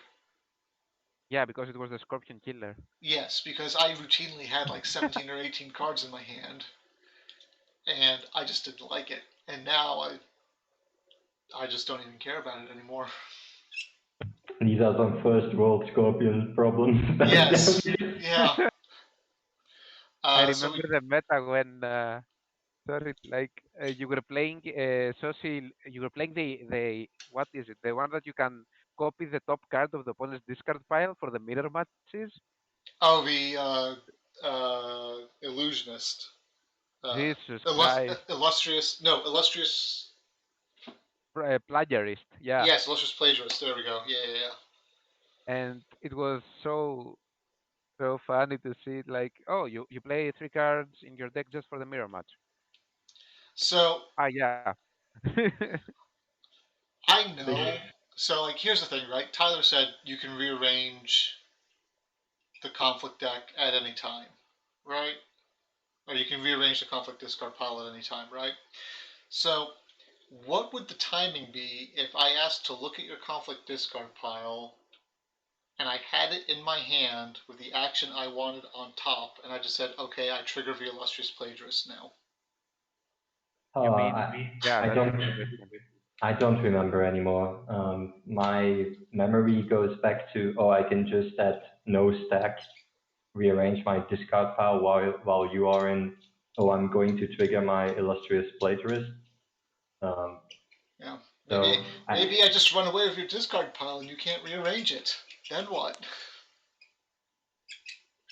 uh, Can I say I play I'm your just hand saying, right, sorry. and you can go like, no, I reshuffle it. I'm like, no, you didn't reshuffle it. I just said I play your band. Yeah, it's like How does this work? I've got your deck in my hand. You can't shuffle anything. Um, okay, It would be so the best But stratcom yeah, back to ever. the game. we have a water attack at honors reward. Challenger defends. Dojo duel to basically honor because that didn't matter. I don't know why Pachinko put two there. I think a watch commander victory is the only way we'll see Crab come out of this if he can force breaks with watch commanders, but I just don't think the bodies or the fate on the bodies is going to be there to get him through the game. Yeah. So Challenger gets +3 glory. Yusuke digs. We see a Hantai shuffle for card draw. I don't see a good way out of here. If you're playing against Pablo and your win condition is him messing up, then I have bad news for you. Honestly.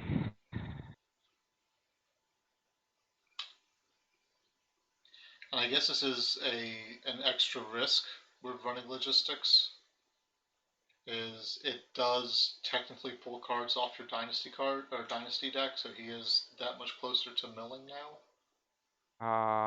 So and so because you can use it on the opponent as well. So it's also useful in Yes, but mill meta.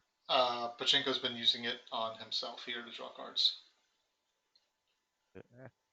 Uh, I think in general we don't have to worry about that too much, No, seeing as probably not. Uh, yeah, generally seeing how much value the card is in just saving a character. all right, we see Miramoto's Fury hit the table. That's been a long time since that happened. A Defender Honor. I don't know. 7 to 8. Okay. So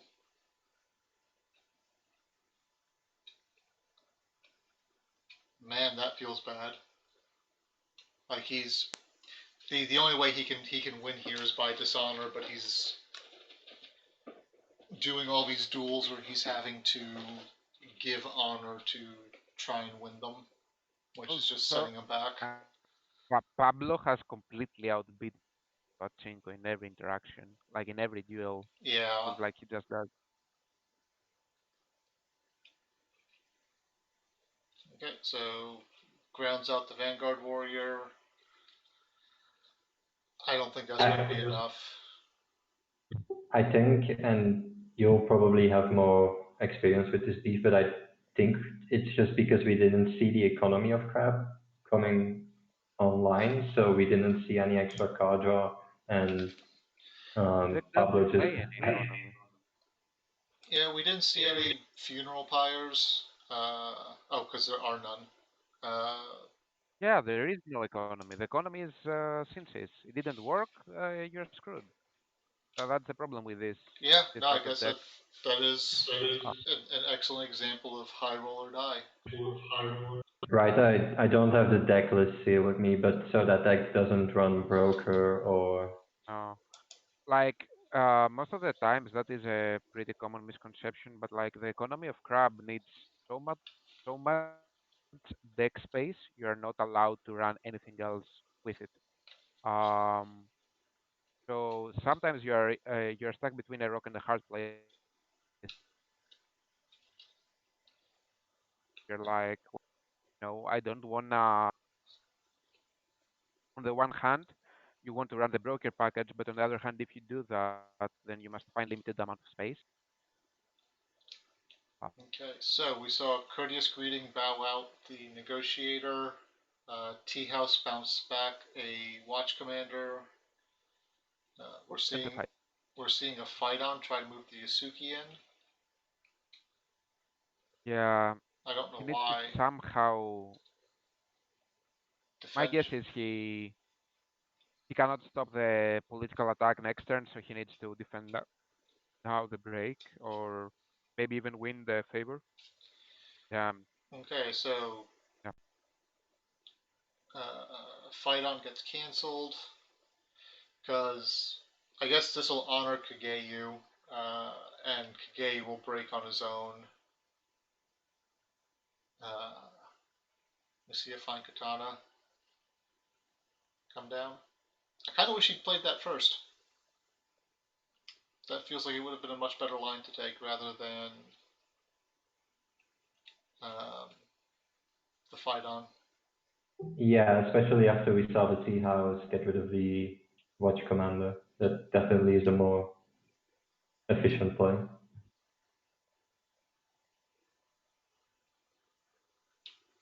Yep. For shame happens. He doesn't have a choice but to dishonor it here. And now we see a duel to the death. Oh no!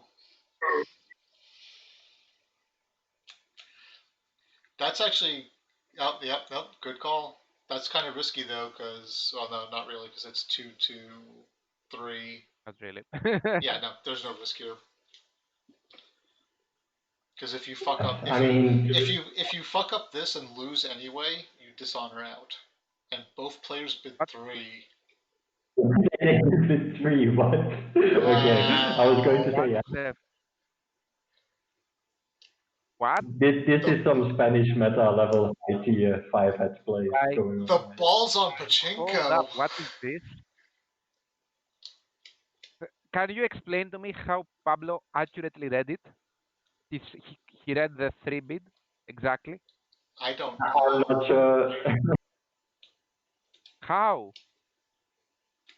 Well, I mean, I guess. But Pablo was already he was already losing the conflict, so there was no reason for him to even win that duel to the death.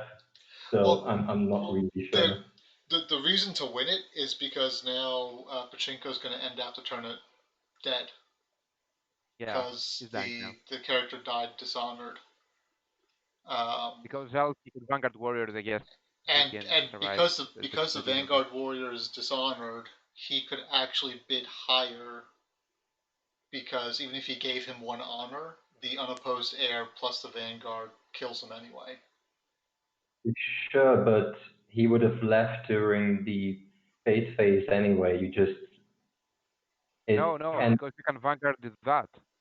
Yeah, because he could spend the Vanguard right, Warrior to. right, yeah, So yeah, the like Vanguard Warrior, yeah. that was definitely like a fucking 3D chess level play right there. But we do see a renowned singer come in, but that still is going to end it. Honestly, that was in the realm of Psychic. But imagine having the second duel to the death and duel to the death in your renowned singer in that conflict.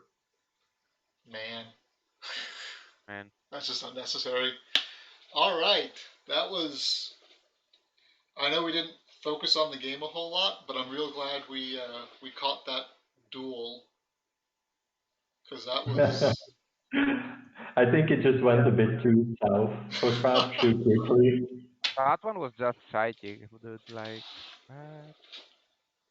All right, well, that I believe is the last game we have scheduled today, Yeah. unless Villabriga manages to reschedule with 3D Cube. Um, I don't know how likely that is to happen or not, but as far as I know, that's the last one on the calendar.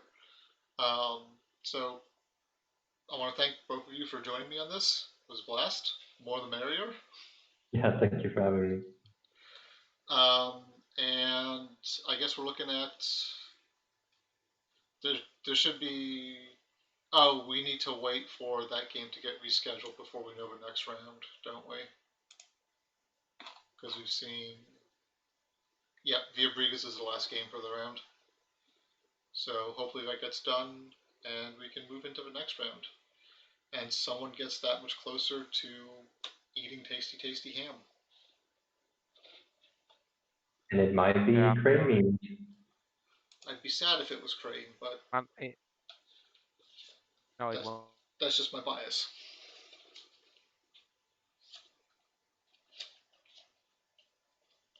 All right, well, thank you guys for joining us, and we will catch you on the next one. Out of the 4 decks currently, Oh, no, go on. uh, like I'm just saying, I do not think there's realistically any deck there that can play against the Lion. Yeah, The that line deck put on a very strong showing today, and I can see that being a problem for future games. What sort of deck is it? It uh, is the it it's the latest Kostakias version with Sosinokie and like it Sosinokie Let Goes the Field of Ruin. standard commander package as well. Like the game that was on today, we saw Kind of an 8/8 master tactician turn one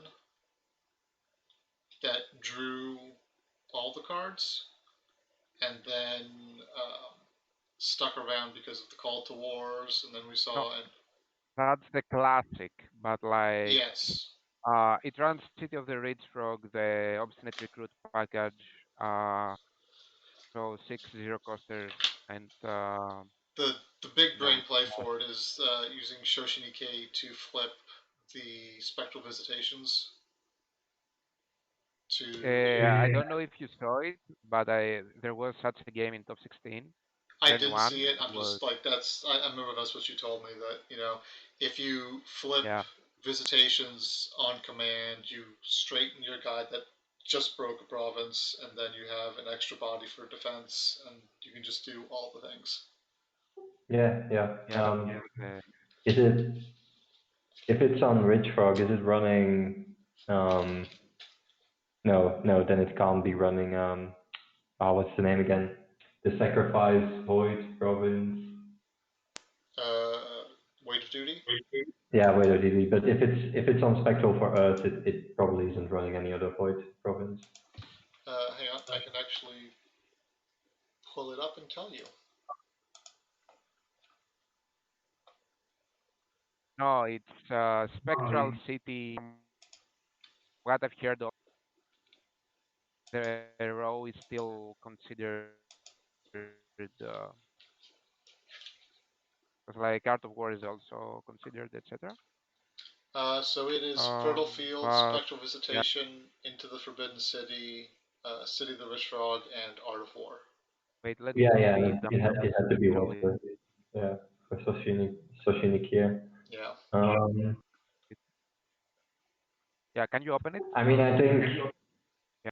yeah, we see it on stream. I think Let Go is just with exposed courtyard the most efficient thing you can do. I think Yeah. no attachment deck I survives that. I think if your deck can be a water deck, that this is now like the standard Dragon Splash is let goes Shoshini Keys and then Ancient Masters to round out your influence. I'm not sure if Shoshinikie is that needed. I guess the spectral activations are just cherry on top. Although Well, I think these days your characters, especially your big characters, are all nerds anyway in Lion. So yeah, yeah, but you need an untap for tacticians. Like it's great to have. Of course, like you lose some value maybe out of honored veterans, but the option is really strong. I mean, it it's the same problem we've seen in a bunch of other cards. It's effectively a free stand. Well, for this, yeah.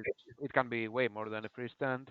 I mean, as well, yeah, Like, like that's what the card is supposed to be. It's supposed to be, oh, you can just stand a guy. But the problem is, if you flip over a province that has a good on reveal effect, um, it becomes that much more. It, I find it I find it kind of silly that the deck wants to run Matsutsuko over Toturi, but that's just tactical ingenuity for you. yeah, that's more yeah, commanders,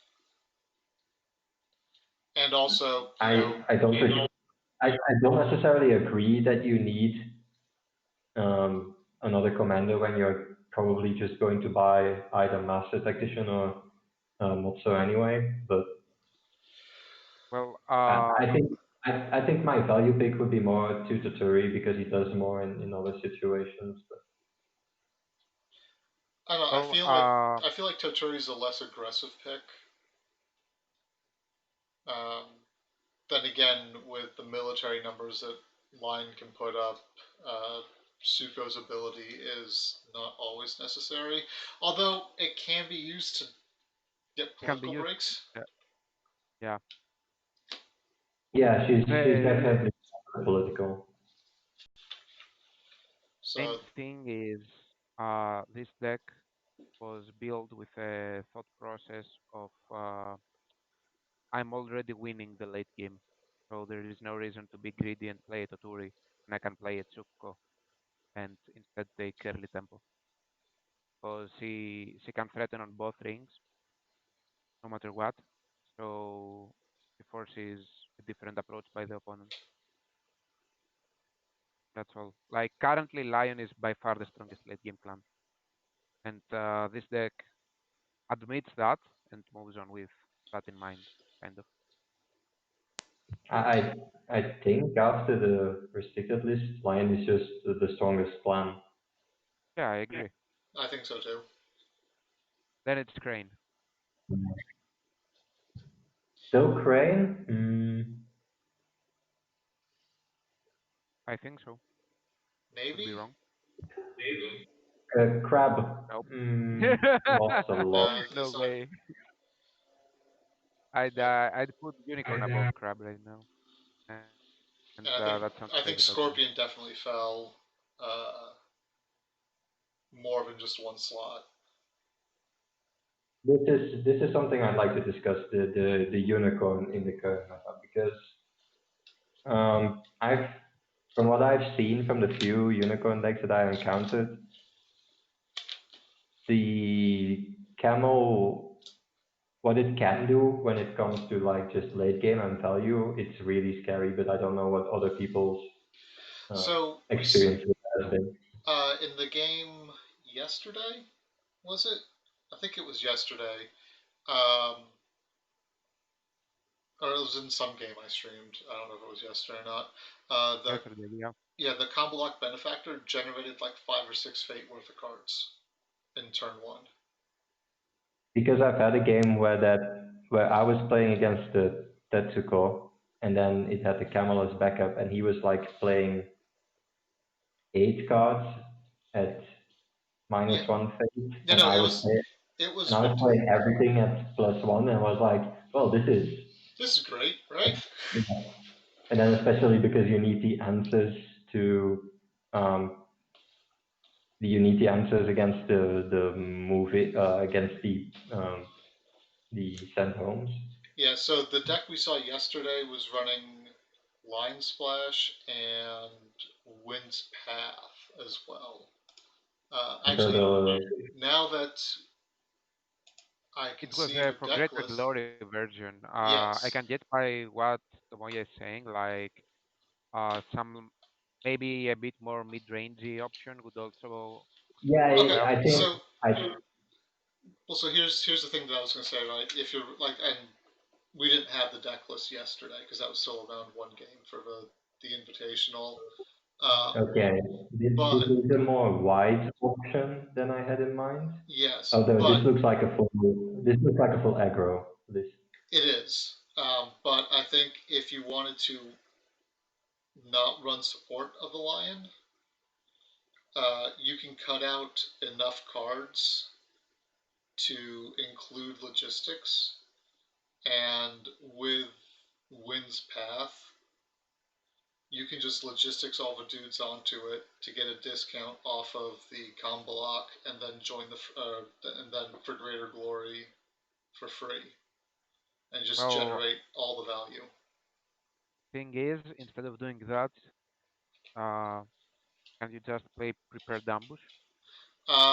Then you start running into influence issues, but yes, you can do that Yeah. too. I think the deck I saw was also support of the lion, um, but it went more into the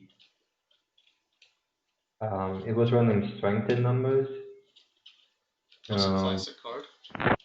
but it wasn't white. It definitely didn't run Ujic tactics, or Yeah, I so also didn't think it running war camp. I think this deck needs a little bit of refinement because, like, looking at the Dynasty side, I don't think you have enough non-uniques to warrant running Ujic Tactics. Um, I'm just of the opinion going for the all-out aggressive. I hope I land a good join the fray, or I hope I land the cavalry reserves is still going to have the same problems. But if you yeah, take a more mid-ranged approach with a fated up Tetsuko with some good attachments and like the moving capability to just force every conflict in your favor, offensive conflict in your favor, I think that's more viable. yeah, I think so too. I think Unicorn definitely needs to try and move away from the high roll or die. It's still weak on political, so I'm Yeah. not sure. I'm not a unicorn player. I haven't Well, I played mean, in it. this version was also running Utaku Infantry, which can do a lot for political. For me, the thing with Unicorn is the same it has always been. It has a few strong players, a few really strong players, but like half of them don't show up too often. So, for example, Oscar, he played in Clan Wars and he got a super impressive second showing. But the last time he played seriously online, I don't know. I don't even know when that was. Or Christian has barely played any Unicorn online. So it's just kind of Akuma appearing. And it feels like even if they get new cards, their metagame has stagnated. I mean, Um, it just takes a couple people to play Mad Scientist to Yeah, revitalize things. pretty much. yeah, sure. And sometimes it's just skill and knowledge of a deck you made, and a bit of a little bit of meta reading, which can take you even more farther. I mean, I think, I will also say though, Unicorn has been kind of pigeonholed in design yeah, wise. definitely, but I don't think they, I don't think with what's come out this cycle or pack six, I don't think they are in not as much pigeonhole anymore, but that's my initial take. I Don't have that's probably concrete. accurate. but like when you look at the bulk of their cards, uh, it's all go fast and die fast, and I think it's going to take more than just a few cards in the cycle to fix that. It's a good start, absolutely, um, but I think they need to have a new deck type introduced. Um, what what is your opinion, Beef? Like, what is Greece doing with Unicorn, or what would you do with Unicorn when you would start a new deck?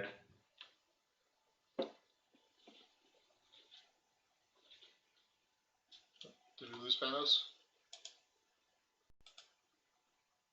Okay. So my opinion is, first of all, um, Unicorn has a problem that its mid range is horribly bad when compared to other mid range decks. So I'm not sure how that is fixable. What I do know is that I think Oscar's version of Forgery, maybe with added Shadow Step, will be amazingly strong. Because like Shadow Step works. Wait, has this been spoiled yet? Yeah, Yes. yeah, Yes. shadow steps. Yeah, yeah. Well, no, it's okay. Remember, Tyler will never see this.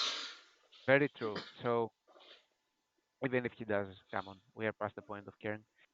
Uh, so like I think that will be a huge card for Unicorn because then you can play Ambulak zero in a conflict, go ham, play all the cards, And and then do then it again. once after you've already done it, then you play Shadow Step. You remove him, play him again. You get two more card draw. The The Shadow one, Step, the Shadow Step is for free, and yes. then you have him ready for the second conflict as well. So that will be huge. Uh, Reusing Tetsuko similarly will also be huge. I think the one issue with that is Comblock has an unfortunate honor stat or glory stat. That It's two. that doesn't matter. No, Kambalak is not your unit which you are putting stuff on. It's just there to draw your cards and No, make no, but I'm everything saying cost like zero. it being ready for the second conflict, like it's going to provide its dire ability, which is like Yeah, one of the exactly. stronger things, but it's not going to contribute much beyond that to the conflict. So you still need to have other bodies or stands or Well, you Yeah, are but playing a zero fate, draw two cards, yeah, it's get pretty good. combo higher. That is kind of what's crazy. yeah, this is what I saw Unicorn doing currently, but it wasn't with Shadow Stub. They had to use um the new holding the tents. Yeah, Move in and out. Um, yeah, to just move her in and out. I think Shadow Step is a bit better because well, you get two more cards. The fact that this isn't a play effect is insane. I think that's good. Uh, and I think that might have been an attempt to actually. Does Dark Resurrection, I mean, you can't Dark Resurrect it. This is because a cavalry she's already. four, right? yeah. And it Well, only hits three. Yeah, let's not talk about Dark Resurrection. That is doing a disservice to Unicorn. I'm just gonna say like, uh, I think Shadow Step in Unicorn is a huge combo piece, but and it also has some value with the card, the two fate cost one that gets you cheaper stuff from the deck. You get which one I'm saying? The Gunzo. The attachment. Oh, Uh, Daughter of War. yes, yeah. Yeah. So there Uh, is also I some keep combo. misreading that card, and I keep thinking it's better than it actually is. Oh, it's not going to show up here on Bushi Builder. Because I No, keep it's forgetting that there. it's. The fifth. It's there, Gunzo. Oh, Oh, what were you looking for? Daughter of War's there? How the fuck did I not see that? Either way, Yeah, yeah, it was there. it like I keep forgetting that it is expressly less than. It's not equal to or less than. Yeah. Else you could do a pitch Cambulak for Cambulak. Come on. Oh, there it is. Yeah. and we're calling the police. Yeah, no, I don't think. And even if it wasn't Campbell, like,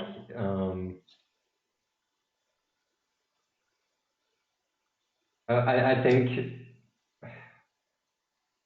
it's more Shadow Step's problem than Campbell's problem, um, but in any case, on your comment, Panos, on their mid range being the weakest, I think that's only on the defense because they don't put that much defensive stats into a conflict, but on the offense, it's probably one of the best, I think.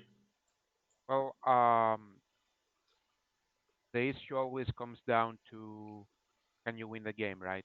So no matter how good like you win on offense, first of all, even if you win your two military conflicts per turn, assuming you run HMT, like we are assuming you run range of HMT. Yeah. You still have to be in HMT. Yeah. Else you obviously break one per turn and you get two provinces broken probably. Then the second issue is you need to have a way to deal with things like Crane Unicorn, um, that run, of course, Kaizen, Duelist Training, etc. And I really do not think a mid-range version that does not rely on a huge combo can efficiently deal with Lion as is. Because like I only need to play two Wave the Lions, and that's two Fate. But I want the conflict, no matter what.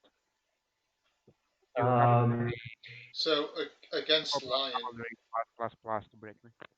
it depends on the list, but you can definitely work with bow effects these days. You can definitely get uh, value against Lion is it with your time for press of battle and Flank the enemy, yeah. yeah, is it their time to shine finally? I, I, I would start with the spear. I forget the name. Adon Baksha. Barca, yeah. Yeah, I definitely would start with Baksha. Well, imagine trying to play that efficiently against a line who runs really Yeah, and against and he also it depends on the list. I Does think every lion who is like the worst part is he also runs um fan of command? fan of command, yeah. So like it's almost custom made to deal with that. It's so rough if you try to I guess deal. Unicorn probably needs one. I think better in clan attachment hate because what they have in clan is pretty garbage. Um, they don't have anything. I They have mean, no interface. they have cards that interact with attachments. They're just No. bad. They're really bad. Like it's more often your own, and I think a clan can be a bit worse in some teams. Um, I mean, I think so too, but like, I don't know that I any remember when Lion didn't have any stands. didn't have any what. Stands. Yeah, then they got a bunch, and they got some really good ones too. Um, Um, but yeah, in general, I think um, how the restricted list is handled is just looking at who cries the hardest in the Discord chat, and that's how restricted lists are done these days, instead of really evaluating bad decisions, is um, which exposed score chart definitely is the biggest offender on. I've had issues with the restricted list for at least how it's implemented and what it does for quite a while. Um, and I realized it would be a lot more overhead for the players. But personally, I would like to see like a restricted list per clan. Well, I personally think it's kind of the same. The main issue is, like as Samoya said, he who cries the loudest will be heard. Uh, and that's why you see, for example, current Lion shouldn't have gotten off. Okay, it's I pretty much Um, I listened to uh, the interview that Tyler did on the Court Games podcast a couple weeks ago. That came out like last week or whatever. And I actually had a huge issue with the fact that it's like, well, I don't want to, uh, and I'm going to paraphrase, so forgive me if I misrepresent, but I don't mean to. But he didn't want to hit anything in Lion because he thought Common Cause would do enough. but Common Cause is not even played there. Um, yeah, it isn't on a Lion. I mean, and it was definitely a card in Lion decks, but it was, but at the same time, like Lion's getting a bunch of stuff, and they need to have to make a choice. No, And um, I think it may have been overly punishing for Common Cause and another Lion card to get hit, but I think for the way Lion is currently going, they need to have another card hit. um, maybe I should rephrase what direction I wanted to go in, because actually I didn't want to as much focus on the restricted list itself Okay. um, as reality. just a pattern that we're seeing, and can't you can't keep printing cards which generate card advantage at zero fate, which have inherent synergy with something in clan that costs zero fate, which can protect the exposed courtyard, which is logistics, Mhm. which also can be replayed by the exposed courtyard, on top of already having the most efficient repeatable card draw in the game in tactical ingenuity. And then you have honored veterans, which is a rally card, which combines with the best keyword in that clan, in a clan which has high glory. Like, you are just piling on things that cost nothing into the most synergistic piece of a clan. I think And one thing you also, I mean, it doesn't need to be mentioned because you are correct. Lion is getting a whole bunch of effects that feed off of each other, but they can also generate much more value out of all of those effects because they also have a free save. I'm not saying that those things can't exist. Those things need to exist to incentivize things, but There needs to be a you cost. you can't just make them unrestricted. Like, having a battlefield in play is not a restriction. No, not when two of your provinces at least are battlefields. Yeah, and not when you have zero cost battlefields to Yeah. play out of hand, and not when every over the curve card you print interacts with the same thing. You can't you, Well, I mean that you like can't have master tactician with logistics, with chronicler, with tactical ingenuity. You can't put all the best effects into the same pot, make them repeatable, and make them cost nothing. so. That One thing I'm actually concerned about for Lion is, especially with uh, things like procedural interference and all the cards that have. procedural interference is, yeah, okay, sorry, No, no, no. Pointer. I know we're like touching on all of these topics, and everyone like sparks a rant Yeah. because I'm much the same way. But like all of these cards that are coming out seem to have honor totals as a quote unquote restriction on it, or like a kicker to do it better or whatever. Um, my concern is that it's going to do the same thing to Lion that was done to Unicorn and force them into playing one specific deck type to be competitive. Uh, Okay. If we take I know this is one specific example, but if we take procedural interference, Hmm. I think that card is actually a good design, except the alternate option is the wrong one for Lion. You can't put two honor in. You can't put the alternate condition being gaining two honor in a clan, which is the only clan who can easily gain two honor, who can easily gain the honor victory condition, or has no problem Yeah. with dishonoring otherwise. So my issue with it is actually the fact that it enables so many other cards that Lion has. Like it's a card that It doesn't. it doesn't. No, because picking two honor is the wrong option to choose. That like I mean, it the is, but then like it almost turns into like people complain about Governor Spylock, right? It's But nowhere close to the well, same. no, but if you get a bad flip and you only have the one person and you're not first player, do you lose the game because you have to give the Lion player two honor, or do you lose the game because you can't buy a body that turn?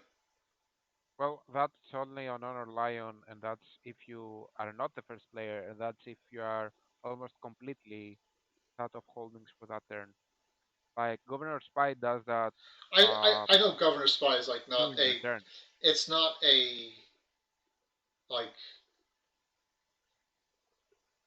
an equal example, but I'm just saying like people complain about Governor Spy because it prevents them from playing the game.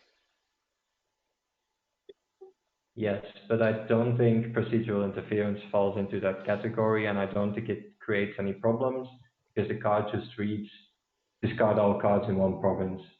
It might be too cheap, I think it might just but because it is a free card that no matter what you choose is going to advance the line win condition. uh,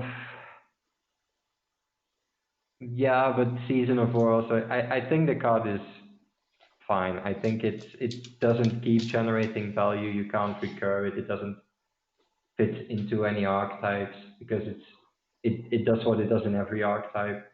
Sure, and I don't think it's like I know I just kind of went off a little mini rant. I don't think it's like the card itself is a problem. I think it's a problem because of all the stuff that's around it. Um, I really think that card is not a big deal.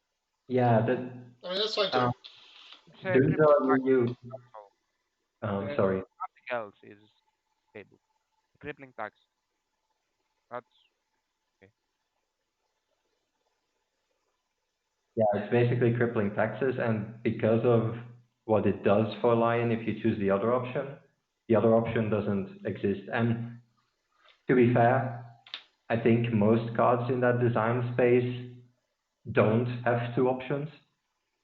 Um, that's usually what those cards come to. But the card doesn't enable any Lion cards. That's the thing. It doesn't have that option. It's just always going to be crippling taxes. But I mean, Which, isn't that just bad design?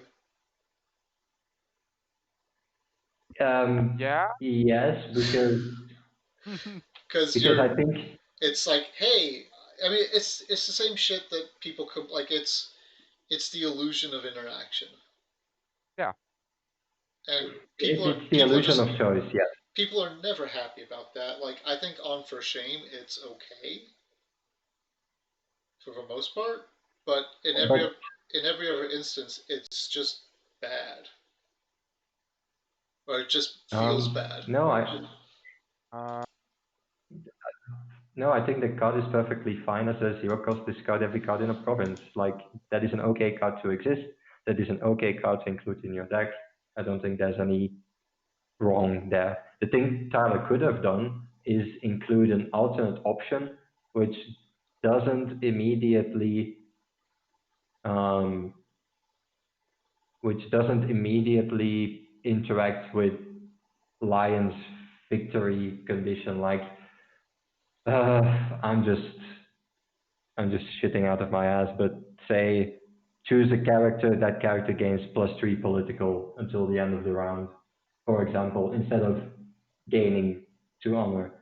Um, I mean, he wanted to create a card which had synergy with Singer and all those other cards that gain you something when you have 2 or less honor. But the thing is, if those cards are viable, a card which has the enabler as an option, as one of the options, is never going to have that option activate. That is indeed bad design. But the card itself, like the framework for the card, isn't bad design, and I think the card is balanced. maybe. Although now I'm trying to figure out if you could make a Dynasty mill deck out of Lion, Uh, right? Because you can use so you use logistics to stack a province. You have procedural interference. You have peasants' advice. You have sabotage. You have seasonal war. full on meme. Yeah, why not? Well, You can, maybe but yeah. that isn't going to win you any tournaments because that strategy is not. Oh god, no, it's Uh, terrible. It's fucking terrible. well, yeah, Mainly there's Lion. enough clans that don't lose against Dynasty Mill. The thing with Lion is, uh, at some point you look at the clan and you go, okay, how does this fighting lose? Like, can it lose by aggro? No, it can't lose by aggro. It has one of the strongest early games in the game, I think especially with if political HMT out of Crane or Scorpion exists, it might, but that's hypothetical, of course. No, I don't think Lion loses to political yeah. anymore. In such a hypothetical situation, I agree. But like currently as is, aggro does not really do much to them because most aggro is military and you can't And I mean, there is beat only Lion in really one. military. There's only one aggro deck, which And is also Unicorn. like Sosnoki effect. Yeah. Well, you can play some crab versions as well, but those are not going anywhere against a deck with six zero costers. So it cannot lose uh, a long game. Cannot lose the dishonor. It has honor gain and starts with 13. Cannot lose a long game. It doesn't mind about deck outs, uh, mostly because it starts with 13 honor and has insane card draw. So the longer the game goes, the better it is for it. Cannot get rushed down. It cannot get 5 fires. It has Calls to War. So And yeah, if you think about it, all those things that Lion has right now, they're all just answers at 0 cost for specific situations, which they can now include because they became super consistent with no, exposed core. like well, X had a hmm, super solid in early mid game and late game, and it could just win because it's never it has no drawbacks kind. And the problem is you do not want to make that kind of decks if you're Tyler. You want to make a deck that has its strong suits and its weaknesses, so other people can build around that. You know. I think there's the other underlying issue with all that is that it also everything synergizes off of traits that are interchangeable. Like every commander is a Bushi, so things that work on Bushi work on that, and obviously things that are commanders are really That's good. that's definitely in theory one problem, and I think tactical ingenuity and honored veterans is definitely such a case where it overlaps. Um, I mean, but it also overlaps on shit like Call to War and Prepare for War. yeah, that's another case. Yeah, it's definitely what I was trying to say. Um, I think prepare for is the um, prepare for cost 1, so at least you're a bit more safe there. But all of the other answers or things you just mentioned, they all cost 0. They're Yeah, all events. They're all recurable by exposed core chart in any situation that you want. Like that's a pattern you really have to recognize. For like, I'm going in the wrong direction here. I'm putting everything in the same pot, and it interacts with everything, and it all costs nothing. Yeah. Maybe this is all according to plan, because Lion is the best in the lore right now too. Because they can fight many, many wars at the same time and win them all. I mean, that has always been the case, though. You in lore, you never really want to go into all-out war with the lion. I Right? think Because they just have all the bodies. unicorn, unicorn plus someone else. You need unicorn probably in how L5R is written to fight lion, but in either case, No, you have the charge. Have crab as well. As long as sure, but Crab is usually a bit preoccupied with we have something. like 3 out of the 5 armies in the wall at all times, so unlucky. The rest are bashing crane most of the time. Well, the crane kind of deserve it, so. Yeah, fuck them. Well, we have been at this for about 2 hours. Yeah, we've been ranting for a good Yeah, hour, I and don't, I don't, I don't think there's the anyone worst left in part is chat. I'm not even satisfied. I want to rant more. Like that's nowhere near enough. I tell you what, next week, I guess this week, whatever. We'll just do Tyler. we'll just do a rant stream. Someone needs to make an interview with Tyler where he asks the rough questions and runs the hell at him, and it would be amazing. It would be 10 out of 10 content.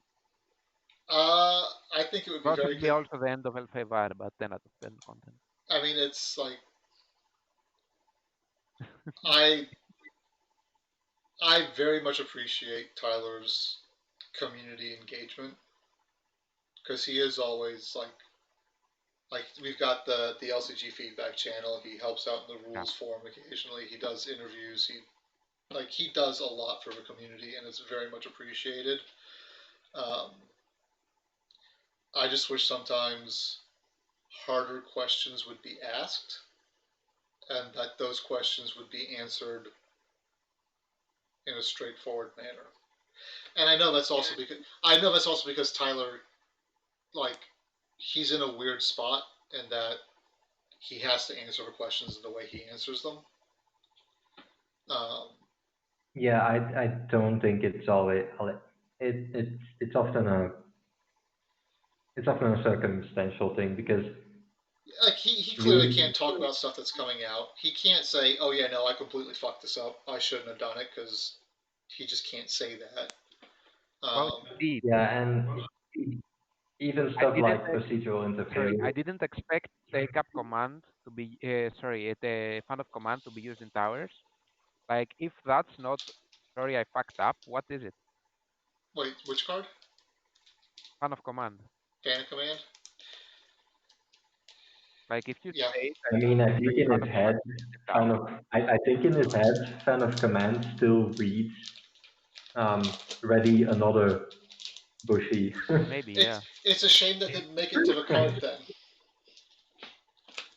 But like, I don't know. um, I and I'm not throwing any shade at Tyler for how he does the interviews or everything. I'm just expressing I would appreciate harder questions answered honestly, and Yeah. not slow pitch questions that he gets to talk around. Let me just say, I kind of got wind of what the design cycle for Exposed Courtyard was Uh-huh. in detail. And let me say, it's definitely not only Tyler's fault what happened with Exposed No, Court. and like I realize Uh, Tyler agreed. also has like a shit job because he's having to do everything largely by himself, is my understanding of it. And I'm sure there's uh, pressure from other directions to do things a certain way. Um, Yeah, but that doesn't, let's say, like, I want to be an angry internet troll about this. don't want to be reasonable. Yeah, let's definitely say that Exposed Courtyard wasn't its current iteration, and how it got there. Had a lot of people involved. Let's Yeah, it had a lot of people involved, Did it and really?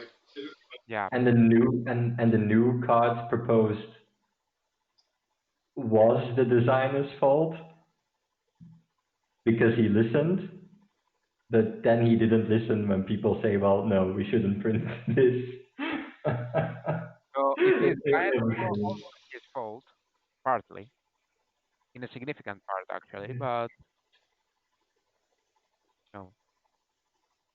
Anyway, it was weird. The card would have, I think, been a problem in its previous iteration as well, but it was definitely a more healthier and more interesting I've card. heard But horror stories about how some cards started out and just like thankfully they changed course and other effects were put in there.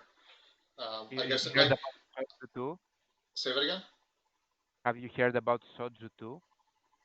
No, Do you know what his original stat line was? no. It was a 4/8.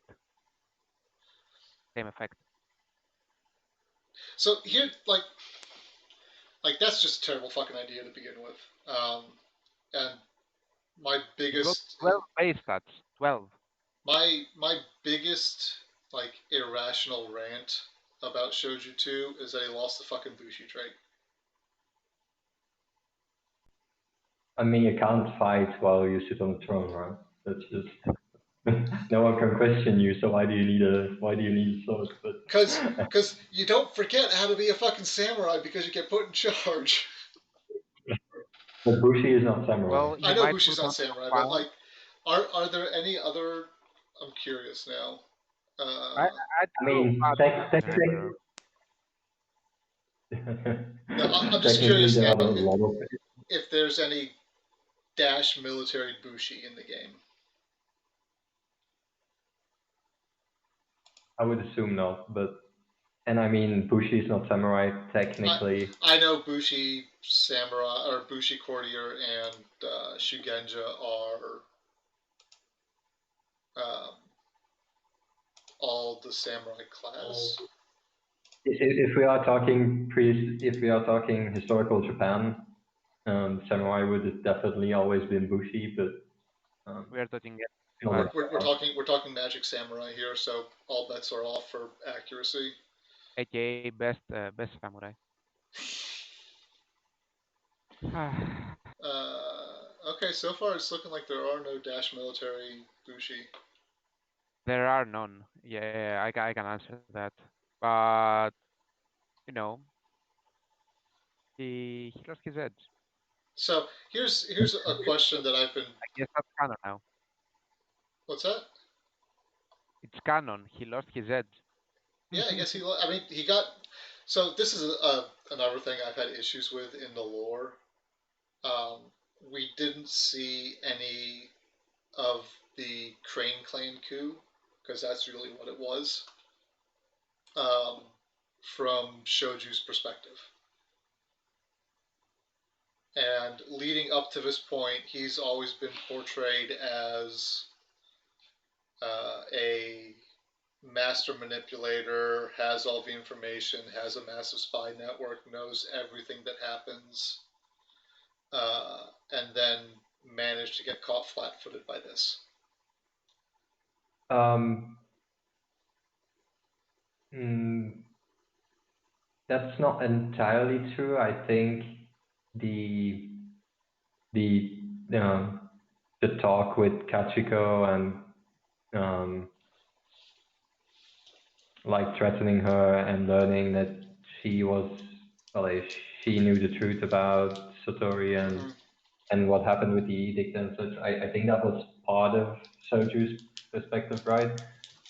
I also think he didn't get blindsided by this, but he just So he what? knew he knew he was fucked. He knew When? he was fucked the moment Kachiko did what she did. Oh yeah, And she threw huge old wrench and stuff. But like when I say that, like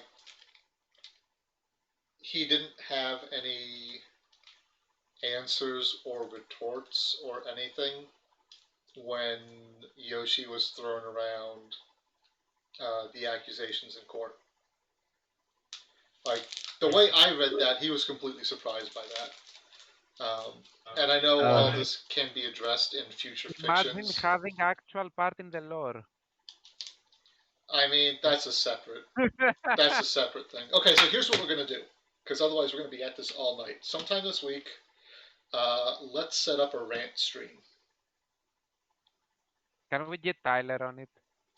I mean, people can ask. I am probably the least likely person to be able to accomplish that out of anyone who makes content for this game.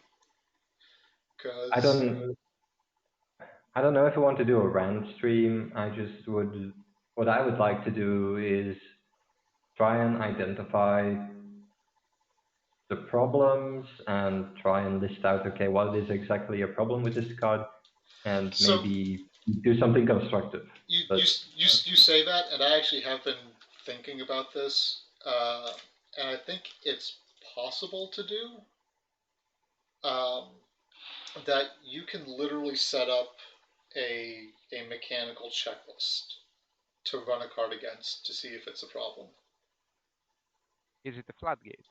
Yes or no? Well, I mean, like so, like yeah, you can do like, but like the first question is, what is this card supposed to do,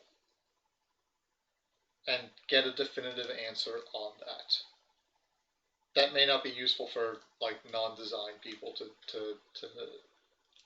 um, answer, but then you can ask questions of a card like, is this card's effect okay if I can do it two or more times in a turn? Does It, it draw a card for and cost 0? is it repeatable card draw? If it is, does it have an appropriate cost? If a card has like an extra gate on it, is it in a clan that can ignore that gate? And I don't think there's ever been a character that has been a problem because of its stats. But you can also factor that in. Like, is this character's stats above the average for its fate cost? And There just, has been one. I mean, I'm gonna guess you're gonna say Master Tactician. No, Okay, I'm which gonna one? say Kaijin. Really? Why? Twice played. Or Dodgy Challenger as well. Like their stat line is absurd. It's 3-3-4-5 practically. I yeah, that mean, was a core card. yeah, like But like it's still what makes this so it's, so and I guess that's strong. that's that's going to be an issue with like any kind of this analysis process, is because we've had various combinations of designers, and back when we were in core and cycles 1 and 2, it was not as trivial for Crane to honor people. So the glory was not always like an immediate stat boost.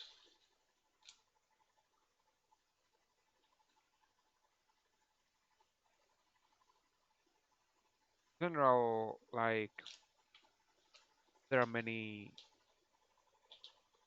issues and not just Tyler either. No, no, Like no, no, no. I like again. I don't know if you saw my feedback on my post on LCG feedback, but like I think players also I mean, we are a are bunch of part whiny bitches.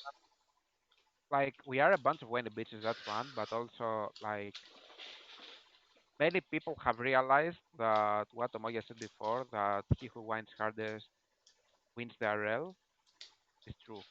So you see people downplaying their clan and overplaying other clans so much.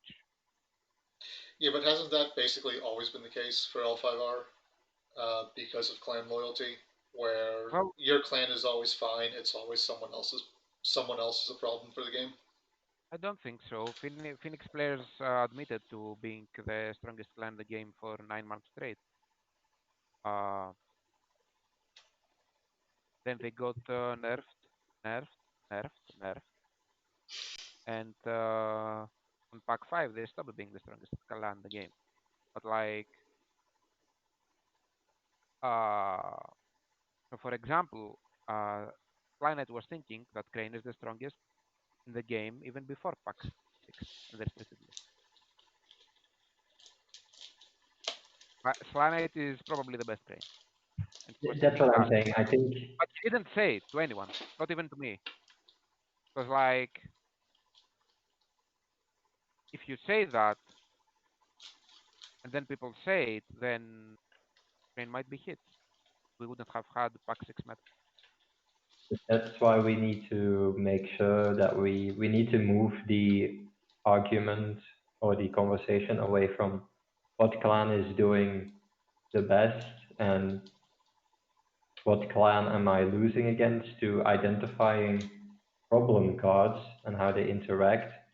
And as soon as you That's not as fair. soon as you start identifying patterns in cards and interactions, and you can tone those down, then you're eventually going to get a more balanced meta by itself.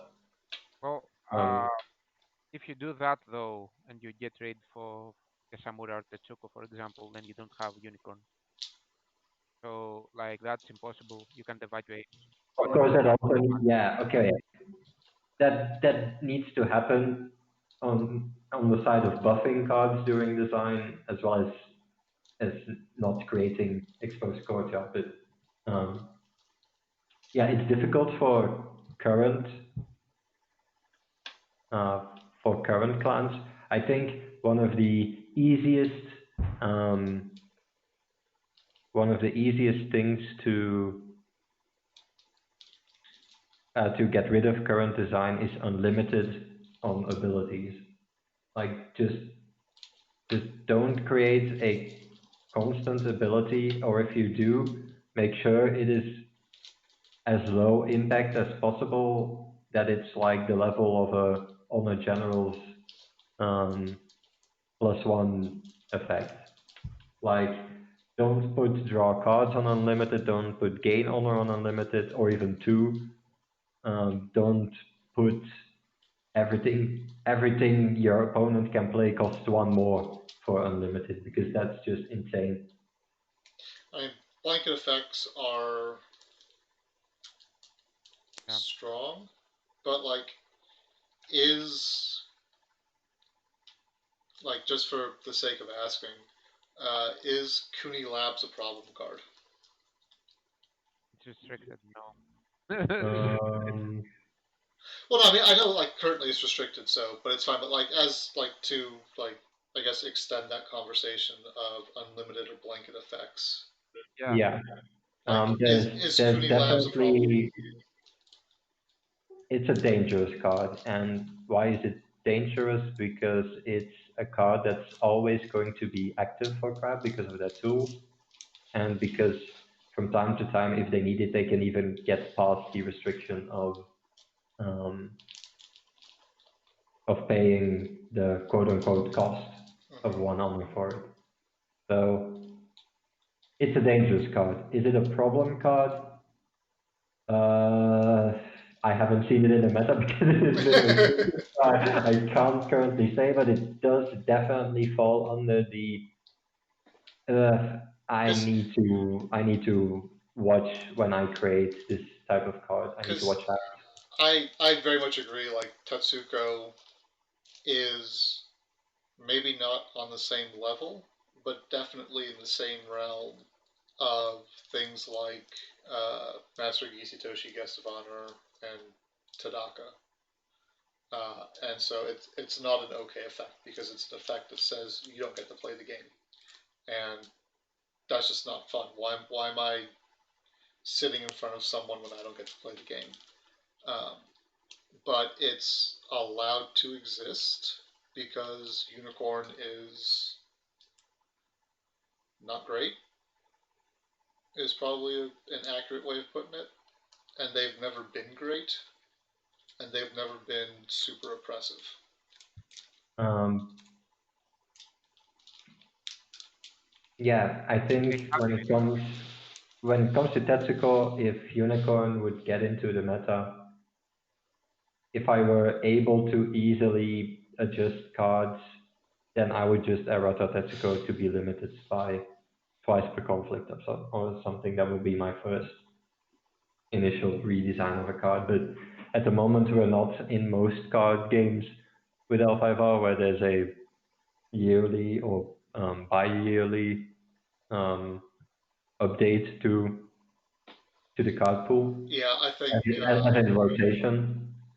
So I was about to say. usually, I what think. Alpha? Oh Sorry. no, go on. I'm sorry. I've been trying to Yeah, interrupt. well, I want to finish this. I want to finish this thought. What currently L5 Hearts release schedule, or I guess metagame card pool allows to do is allow for a lot of different cards to exist, but unless you want to keep errataing cards or not, or goddammit, or not catch these problem cards, and you want, and oh my god, my thoughts are all over. Alpha Heart just doesn't have the throughput of other card games to allow these kind of problem cards to exist in the meta without errating them. No, I think you're correct, and I think. And I don't see, and this is the last thing I'm going to say, sorry, and I don't see why Tyler has such a problem with erasing those for the purpose of competitive play, because new players who come into the game will generally inform them if competitive is something they want to engage in, and I don't think errating cards has any influence on newer players whatsoever. Especially not if errating the card is for the better of the game. Yeah, I think more cards should be errated, and I think errata should take some different shapes than it currently has been. Like, a real easy way to quickly rein in the power of shit is to remove or add influence.